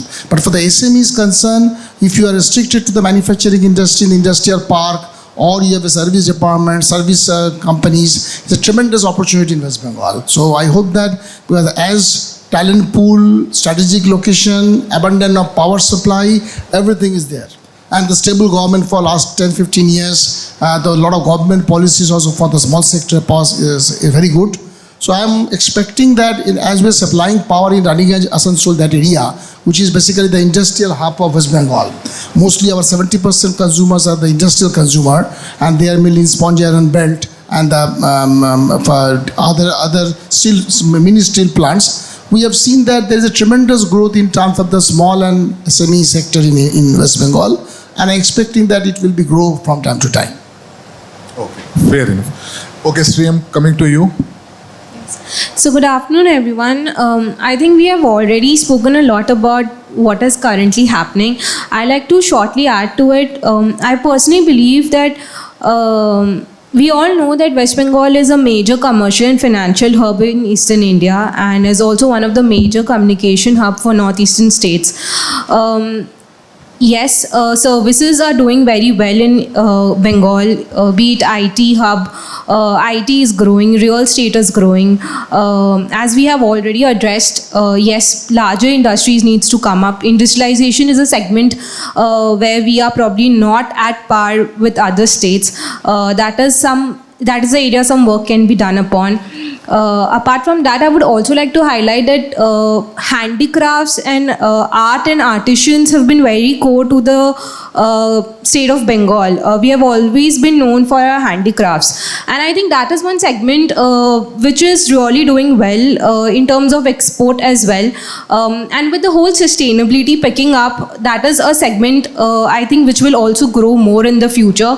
Apart from this, I feel that there's something called brain drain, wherein the big talents look at shifting to places wherein they feel that there's more potential. So I think that is an area which is the core and which is people like us, people of Bengal in general, right? So that is something if we can work upon together to stop, wherein if we can have the talent stay back with us and more of people who would like to be more proud and happy to come up with more businesses and they start their entrepreneurial journey in Bengal and then take it ahead to different parts of the world. So yes, I think that is in total my views on the question. Fair enough. Sorry, just 1 second. If I just want to add one tiny detail, because all of you have covered industries and manufacturing and art beautifully, but I feel like something that needs to be also looked upon is the literacy levels of our state, because in 2001 our literacy level was at 68%. Yeah, I'm coming back to you. You may include that answer, whatever your point is the point. Sure. I don't want to extend this little longer, so what I would do in the second part is I'll club two questions into one. What I will do, I'll start with Drishlin. Since you come from F&B sector, my straight question to you is, what's the contribution of food and beverages sector in shaping West Bengal's economy? Since this sector is also very closely linked with the MSMEs. And the second thing is, what more can be done by this very sector that you represent in terms of making more and more procurement from the MSMEs? Yeah. So it helps the MSMEs in one way or the other. Yes. So I think you also include that literacy point in whatever you okay. Okay, so to get back to the literacy point, just a quick statement on that is that in 2001, we were at a 68% literacy rate. Today, we are at a 77. So in 23 years, we only jumped at about 9%, which for a state like us is not a lot. So I think the more the literacy increases, the more the educational system increases and becomes better, that doesn't just help us in the hospitality segment, but everywhere. People become more sound with their professionalism, how to cater to the industries, how to have more aspirations in life, have better standards of living, and all of that is tied with education at the end of the day. Your second question was on how we're helping the MSMEs. Increasing the procurement. Yes. So I think there are a lot of challenges that the F&B sector is currently facing, which I'll come to later. But I think there is still a very positive and rapid growth in terms of expansion in Bengal, be it homegrown brands like Bao Momo, for example, best example. Then there are other brands coming from other parts of India. There are brands coming from global parts, which basically means that there's a demand, so there's a supply, which is very indicative of the fact that the economy is growing, people have money to spend, people are traveling, people are becoming more educating. But I feel like, so when the expansion happens, MSMEs are also growing in the process. A restaurant requires so many different businesses and of so many different verticals, be it IT, be it tech, be it fixed assets, being services on a daily basis, steel industries, whatever. We utilize literally everything, perishables, farmers, farm to table, everything goes into making a restaurant. So I think in that front, above the line marketing, below the line marketing, print, everything goes into making a restaurant what it is. And I think with that, I think our support towards the MSMEs is very concrete. And how that can improve in the future is if we make like a self-imposed like discipline through NRAI, like our own state chapters, or like a state law that is passed where we can say that X percentage of your menu has to be locally sourced, or it has to have that stamp that okay, this is procured locally from India, and not everything has to be like coming in from France. Not the chocolates don't have to always come in from Belgium. Today we have like great farms doing cocoa in the south regions. So why not focus on that? Like make in India bigger, and I think that could really boost farmers, produce, perishables, and make in India and MSMEs in a longer run. Very well answered. Yeah. Right, very good. Mr. Bhattacharya, coming to you, since you represent Indian Tea Associations, I wanted to first of all understand what's the current tea landscape in Bengal is like. And the second thing, sir, I wanted you to shed some light upon, since the climatic conditions are changing, how it is impacting the margins of the growers, also the entire tea industry, and what's your outlook for the state in the coming 10 years you may take? Thank you. First of all, it's a very I like question because it's pertinent to me and relevant to me. You see, the tea industry in West Bengal, this is the second largest state, tea producing state in the country. We produce in West Bengal around about 440 million kgs of tea. The country's production is 1,390 million kgs of tea. So we produce almost 32% of the country's production, and 50% produced by Assam, and the rest is produced by South India concerned.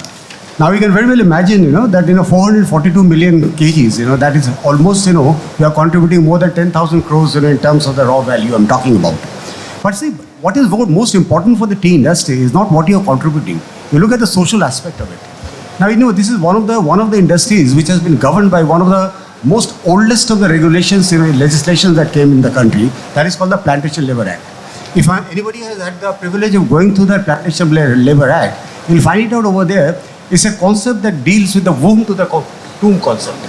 Right from the day a child is born over there till the day he dies over there, that is looked after the tea industry. So it has got a huge impact socially on the social fabric of the state concerned over there. And as I was telling over there, to talk very sectorally, the North India, in North Bengal, in part of the West Bengal where the tea industry is pretty dominant over there, that's the only industry. There's no other industry for the last 70 years that has come up over there. So the significance of the tea industry is very much in the economic landscape of West Bengal. The only thing that needs to be done, and I think that is what the attention has been seized by the industry people, we have been the primary producers. We have not branched out into brands. We have not branched out into value addition and all that. But I'm very happy to state that now slowly and gradually this is happening. This is a phenomenon that's taking over there.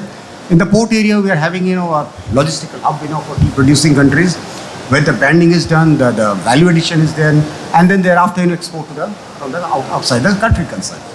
So it's evolving. It has been a traditional industry, but the economic and the social impact of the tea industry to the economic landscape of the West Bengal has been very phenomenal. Now going to your second question about the climatic, you know that we all have been passing through a phase, the climatic change. And see, this is tea is a very very fragile and a very delicate crop. I mean, in Urdu, in chaste Urdu, it's called a very nazuk crop over there. It is shaped by the soil, the water, and the atmosphere. You can go anywhere in the world, but you cannot get Darjeeling tea. It's as simple as that. Even if you go to Sikkim, you cannot have Darjeeling tea. Even if you go to Nepal, you are not going to have the Darjeeling tea. Because it's shaped by the soil, it's the humidity, the atmosphere. And for the last couple of years, there has been a huge impact. Data, the Darjeeling Tea Development Center, they stated that in the last 100 years, there's a downsize of 200 mm rainfall. Can you imagine, for the last 100 years? In the last 20 years, the data of the Darjeeling Tea Development Center says that the temperature is risen by 0.51 centigrade. So you can very well understand the climatic is playing havoc with the industry concerned. There were regions, and I'm talking about West Bengal, in North those regions and all that. We never used to think 20, 25 years, nobody thought very much about the irrigation part. So does that mean? Irrigation part, But what is happening, irrigation is becoming the sine qua non of existence. You have to have irrigation if you have to survive. The rain pattern has changed in such a way that you only have rainfall from June to October, and the rest of the year months concerned, you just don't have any rainfall.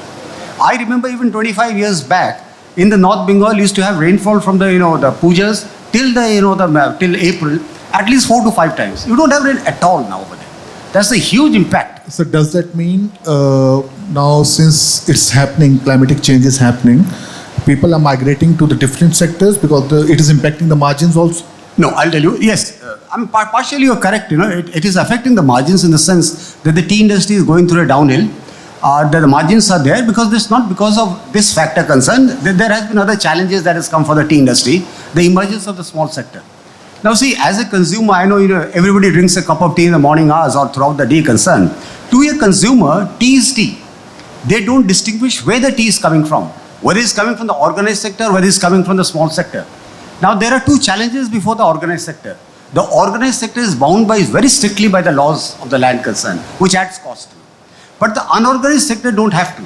I'll give you one particular topic, which is raging now at present in the tea industry, is the element of the chemicals, the onslaught of the chemicals in the production of the tea. Now why I'm raising it over there is this: we are bound by the laws of the FSSAI. Now which means that we can only use chemicals, which have the MRL levels, strict MRL levels, and it's a very, very strict regime that we have to go through. But the unorganized sector, they can afford to use, certain chemicals, which, they are not coming to the net. So they have a huge advantage over us. I have to, curtail my crop, I have to be absolutely compliant over there. This, every stage it adds up to the cost, which is not there. That's a huge challenge for us. So to a consumer, you may say that I can get a tea for 200 rupees, For me, the cost of production, 250 rupees, 260 rupees per kg. How do I compete? So challenges are basically from that. But coming back to the climatic change concern, there's a huge change that has taken place. What are the changes that has taken place is this: in the last couple of years, because of the climate change, there has been a frequent and a incessant rise in the pest infestations. Now that pest infestation is something which has to be controlled. If you can't control over there, the crop will not come over there. And if the crop comes over there, it will not be viable for the tea industry concern. So climate, yes, definitely. There has been a huge drop in the rainfall. We have become more and more dependent upon the irrigation. Now we are also petitioning to the government that the Pradhan Mantri Sinchai Yojana should be brought to the tea industry concerned, because if it's available to the other agriculture sector, why should it not be brought to the tea industry concerned? So the climate is posing a huge, huge challenge, and it's a challenge for the existence of the tea industry. Fair enough. Thank you. Mr. Nandi, so my question is, since you come from the leather exports industry, Council for Leather Exports, I wanted to know what kind of pressures the industry is facing in terms of rising raw material prices, also the quality control norms that we are seeing. Also, I wanted to know, I'm clubbing the second one also into this since you are getting late. What are states' leather reports? Where do you see them reaching the next 8 to 10 years? Okay, thank you. You see, the problem, each and every industry is a different kind of things. As he explained about the climatic conditions, like we do have similar conditions also. Like in the leather industry, mainly the tanning industry need a lot of, good weather, because basically the leather needs sunlight. Without the sunlight, like most of the tanneries are not equipped in Bengal. Very few tanneries are there, those who are working with the only auto warming process. So in Bengal, like what we are lacking, because most of the tanneries, barring one or two, everybody needs the sunlight for the drying the leather. So that is very important for the weather aspect, as he explained. Otherwise, like what we are facing problem about raw material. As you said, the raw material is getting very limited, because only we are working mainly in the cow leather. We do work on the buffalo and goat other leather also, but slaughtering of the cow is banned on every part of the country excepting Bengal and Kerala. So we have to depend on the imported material, which comes from mainly from the Brazil or Argentina. The problem of this industry we are facing in the last 5 years, like government has imposed a duty on the raw material, which was in leather, it was not there before. Only basic raw leather, if it comes, that is only duty free. Otherwise, any leather, any form comes, it is a dutiable, 10% plus on 10% on this 10%, that is something like 11% that is coming to added cost. So the material is definitely a problem, and another problem is most of the leather chemicals, these are all Italian based. 90% of the leather chemicals which comes, mostly it comes from Italy. Maybe some come from Turkey and Germany also. But all these are, like there are many problems, which is in previous speaker, what he says, Mr. Mehul, I think, was speaking about the transportation. The transportation is huge. As Bengal does not have a deep sea port, so we have to depend on Sri Lanka or Singapore. These two ports comes, which takes an enormous time, about 45 to 50 days, landed in Calcutta. Cost goes up. Transportation after this COVID is become huge. We used to, when we export, we used to export before in $700 to $800 one 20-feet container. During COVID period, we paid about $4,000 to $5,000. So these problems will be there. We are accustomed with this kind of problems. But the other, what you are saying about the social audit, the social audit is enormous, is coming. Now globally, it is called LWG tannery.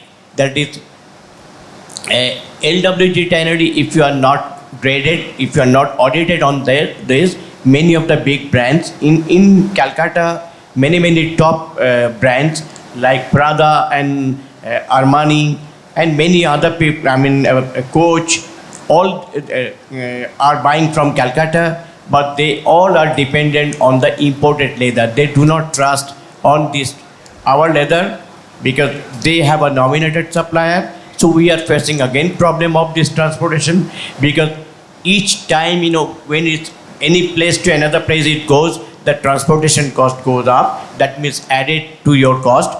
And people, they force us to obey many rules and regulations, but the cost when we come, we add up, the payment and other things will not come. In last stage, I was hearing about the MSMEs, these new rules of 45 days. which is again, will be a problem for the MSME sector, because we have to think about two ways. One is the MSME sector is manufacturing, another is MSME sector is selling. But when the government declared, it is not very clear, because our industry also has taken this thing, because our industry mostly dependent to export our product, which are huge date, because all these brands, nobody pays in less than 90 days to 150 days. This is the payment schedule. If you do not supply them within this period, you will not get no order. So it is next to impossible that with 45 days to buy the product and sell it for 150 days after manufacturing will not possible. Definitely MSME sector will, MSME, those who are exporting will suffer. MSME, those who are manufacturing and supplying us will also have a problem, because the people cannot buy from them. Mainly then people will look to buy from a non-MSME suppliers, because already in our industry it started that they said we go to buy to a bigger group, those who are not registered under MSME, because we cannot pay within 45 days. This problem will be enormous, because if the MSME sector export, like what government is saying, the Make in India. In Make in India, in 45 days is okay when you really can realize your money. That means, on the other hand, your working capital will be shortage. You have to borrow from the bank. So government is forcing us to borrow from the bank, and your cost and everything will go up. So you will not be competitive. Our export was 5 billion, 5.5 billion. We are targeting to 14 billion within 2028, which will, in my opinion, will not be possible if this way is going on. Fair enough, sir. Mr. Das Gupta, coming to you now. Since you come from the power and utility sector, sir, I just wanted to know from you, how do you assess Bengal's power and utility sector, and what are the challenges and opportunities you see here? Very interesting question. Thank you, Ashish. Yes, see, power is something all we are using, maybe in your own home or industry or any commercial houses. We are all integral part of the power sector. So the power transition today is the most important topic of India, because there is sea changes happening in the power sector in three verticals. One is the supply of power, one is the distribution of power, and third is the mindset of the power organizations and also the consumer. In terms of if you talk about the power supply, historically we are all used to the thermal fuel, coal plant and gas plant, and last around 6-7 years people are talking about change of the fossil fuel, because it creates a lot of pollution. People are aware that it's ultimately affects the environment. So more and more attention is given to the renewable power. And that is going on for 6-7 years. During COVID time, what happened? Power demand was just go down due to the stoppage of industry and all. But one good thing happened after the COVID, then post-22, power demand has increased India in hugely. So as on today, last year performance, the peak demand of India was 240,000 megawatt, which was never happened. So it means there's a lot of growth in the industry and people are using power. So in this situation, 7-8 years back, government of India was thinking that to give more attention in the renewable front, they have shut down a lot of thermal plant in India. When they have shut down a lot of thermal plant because to save the fossil fuel and giving important for the renewable power. But what happened at the time of commissioning, the renewable power is they are generating now, but the main challenge of renewable power is the round the clock power. Well, when I need a power, I cannot say that I need power in daytime. I need power in evening time also, night time also. The main challenge in renewable power till today we are facing in India that there is a plenty availability of renewable power, but there is a problem of supplying power and continuity. That's the reason the power station which being shut down due to the fossil fuel restriction, it has to be again generated. I have to supply as to meet up my 240,000 megawatt power in India. West Bengal, it is around 11,626 megawatt power. Not possible to meet up by this renewable plant. So now the main challenge in power sector for the storage. I have an abundant supply of renewable power, but how can make this abundant renewable power in round the clock? For the purpose, invention and lot of research work is going on to more and more storage, and it is happening very fast. Like in our company, I'm very happy to say that in India Power Corporation, we are using more than 50% power now from renewable source. Renewable maybe from the wind, hybrid, or maybe the solar or green hydrogen, but that is a restricted time. Sometimes we have no other power but depend to the thermal plant. So the first transition that the shift changed that from thermal to renewable. And number one, when the power is available, the question is, as a customer, I should supply you the power with your comfort. So distribution of power supply is now more and more challenge.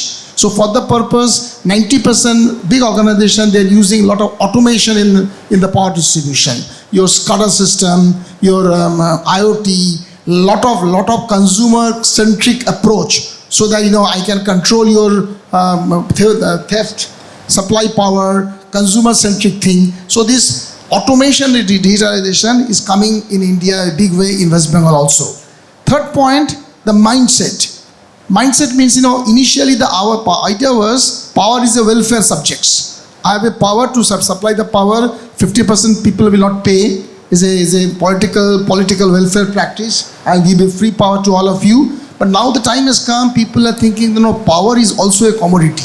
So I have to use it properly, judiciously. For the purpose, there are a lot of things coming, that the SCADA, smart metering, so that if I am unable to pay the power bill, I should not get the free power. Similarly, if I pay the power, three things is very important now in power: reliability, affordability, and quality. I am paying the power bill, so I am demanding reliability, I am demanding affordability, and also the quality. So all the power companies are now, they are committed to their consumer, whether it is domestic or it is industry or service sector. I should supply you around the clock with these three quality. And one change has taken place in power sector. If you talk about the CSC people here also, tremendous variation in the growth of the air conditioning machines application in the domestic power. What happened once upon a time, maybe 7, 10 years back, industry, there's industrial requirement and domestic requirement, there's a differences. Now, what happened in summertime, peak time, huge amount of domestic load has increased. And for the purpose, the entire system, the grid system, stability system is totally reorganized. How to meet up this huge amount of power? You have seen that huge amount of, due to the heat stroke, due to the hot summer, people are buying air conditioner left and right, and we have to supply power to them. So there is a big challenge for the power company to stabilize the grid. So my concern of your question that power industry is passing through a very challenging time. Why it is challenging time? In one side, we have to restrict that thermal power, there is a limitation. We cannot only generate power through coal and gas. We have to go for the renewable. So migration has taken place from power supply from thermal to renewable, number one. Number two, we have another challenge that we have to we have to implement a lot of digital initiative in our distribution system, so that the consumer should get a very continuous power supply with their full satisfaction. That is the main power transition thing. You're asking for that. Yeah. Any other things? I think you have a second question you have on. It was the same. I guess you have answered it comprehensively, the challenges that I asked. Yes. So, okay, now we reach to the last question of the day to Shriyam. She will end the day today. So, Shriyam, my question is, since you come from the recycling technology company, where do we stand in terms of, be it India or Bengal, in terms of the recycling technology? The second thing is the Indian government has come out with several policies and regulations to tackle especially the e-waste problem. What are your views on those policies? Are they good enough or we need some more improvement? So firstly, I would like to mention that India is the third largest generator of electronic waste globally. However, the current recycling rates are low. If you look at paper packaging recycling, it limits to 27% of the total generation. We talk about plastic recycling, it's only approx 60%. And if we talk about metal recovery, overall, it's only 20 to 25% currently. However, in most of the countries in Europe or in other developed countries, in terms of recycling, it's approx 90%. So in terms of recycling rates, yes, there's a lot of work that needs to be done. Currently, lithium battery recycling is also a segment. I'm sure most of us must have heard about it. Due to the onset of EV and more electronics using lithium ion to drive them, it is a segment which is growing in India. However, not many players have the right set of technology to end-to-end extract the raw material and recycle it completely in the country itself.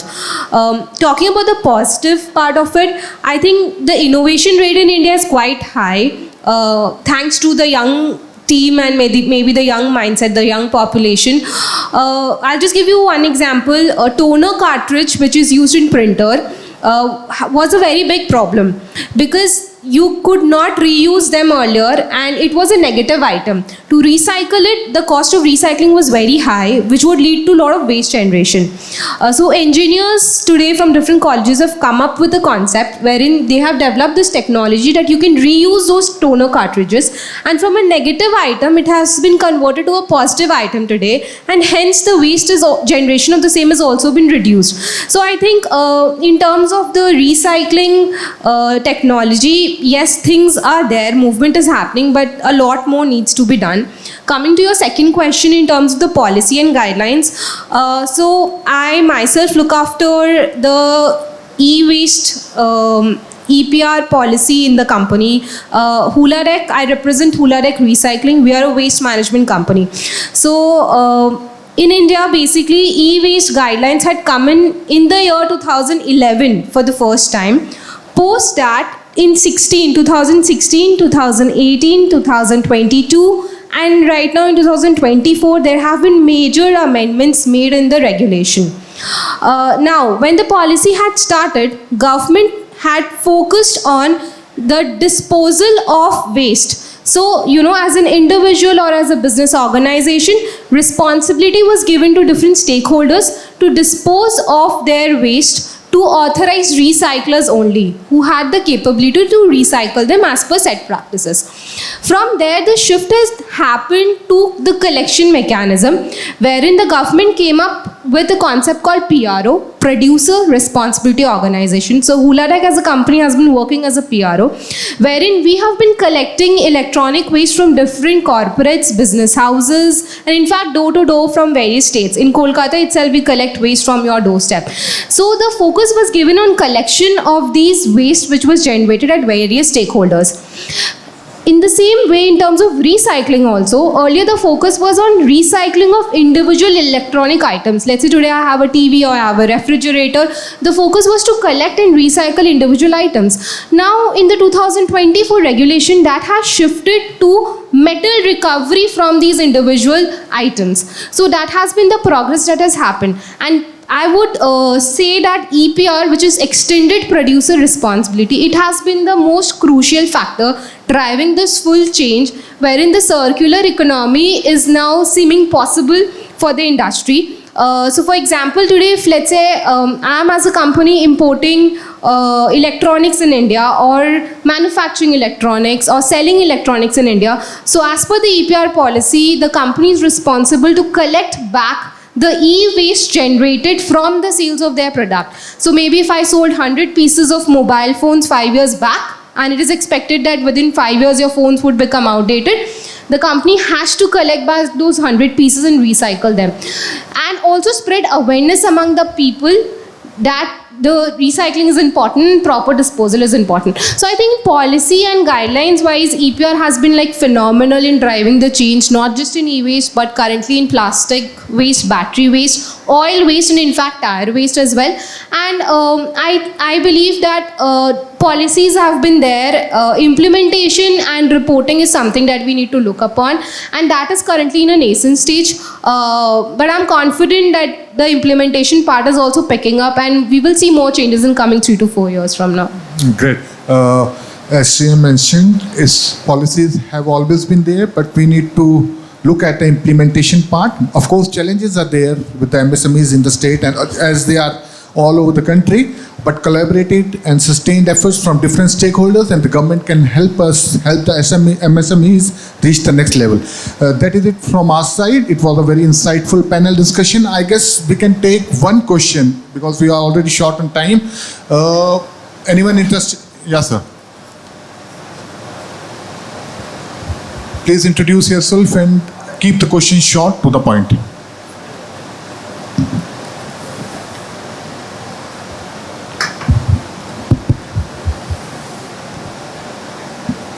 Yeah, very good afternoon. My name is Vinay Jaiswal and I represent a small company named Kolkata Tourism.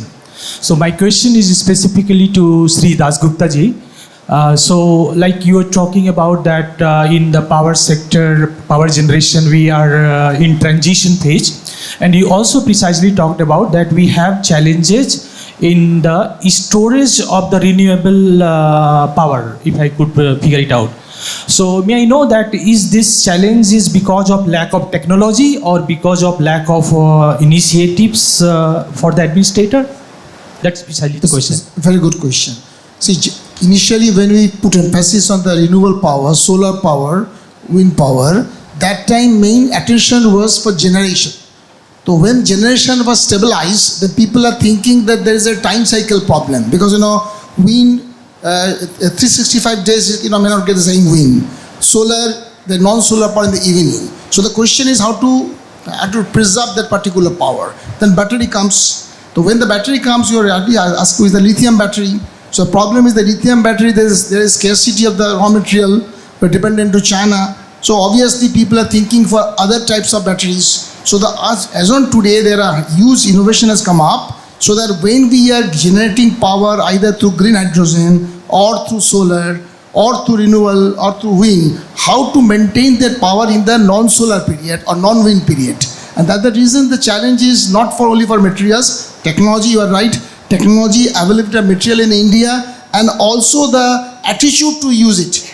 Because it's very easy going that there's a thermal plant, there's a coal, go for the thermal. There's a big resistance that why you should stop the thermal plant because we have abundant of coal, we have no problem for that. But people are now more and more aware that today and tomorrow, maybe within 20-30 years, we have to go for the zero carbon area. So for the particular purpose, time has come to shut down this. So your answer or your question, the technology, right, availability of material, these two things was basically responsible for lack of storage today.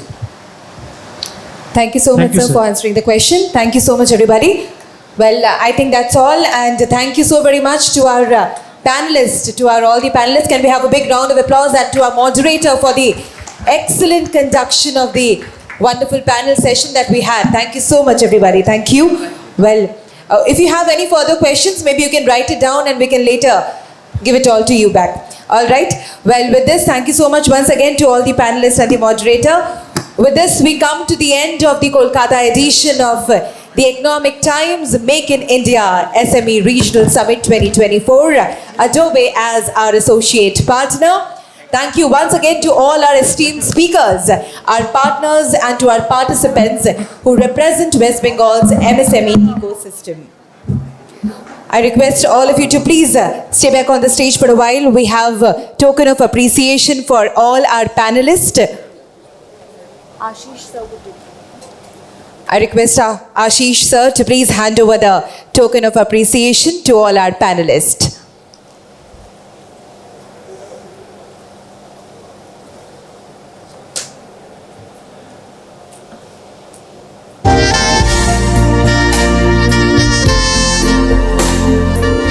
Ladies and gentlemen, please put your hands together for Ms. Shriya Mall, EVP, PR and Consultancy, Hulatek Recycling Private Limited.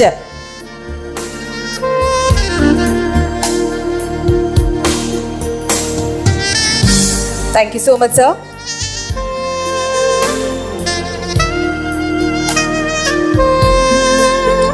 Thank you so much, sir.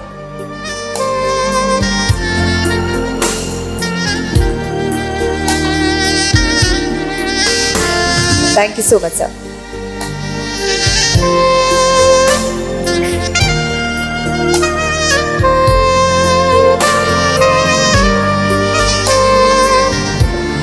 Thank you so much. Can we have a big round of applause?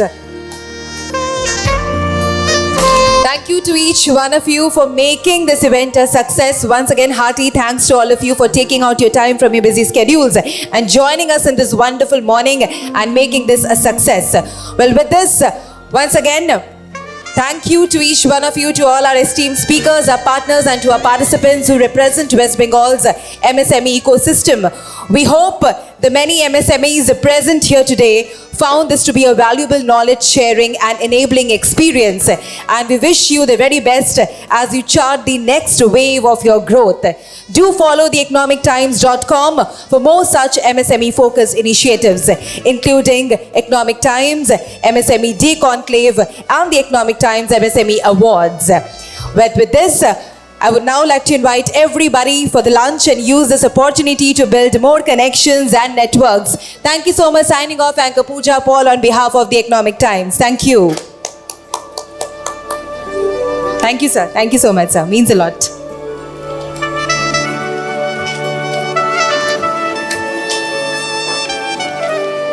I request everybody to please have your lunch, have a delightful experience, and build up more networks and more connections. Thank you so much, all of you. Have a happy lunch.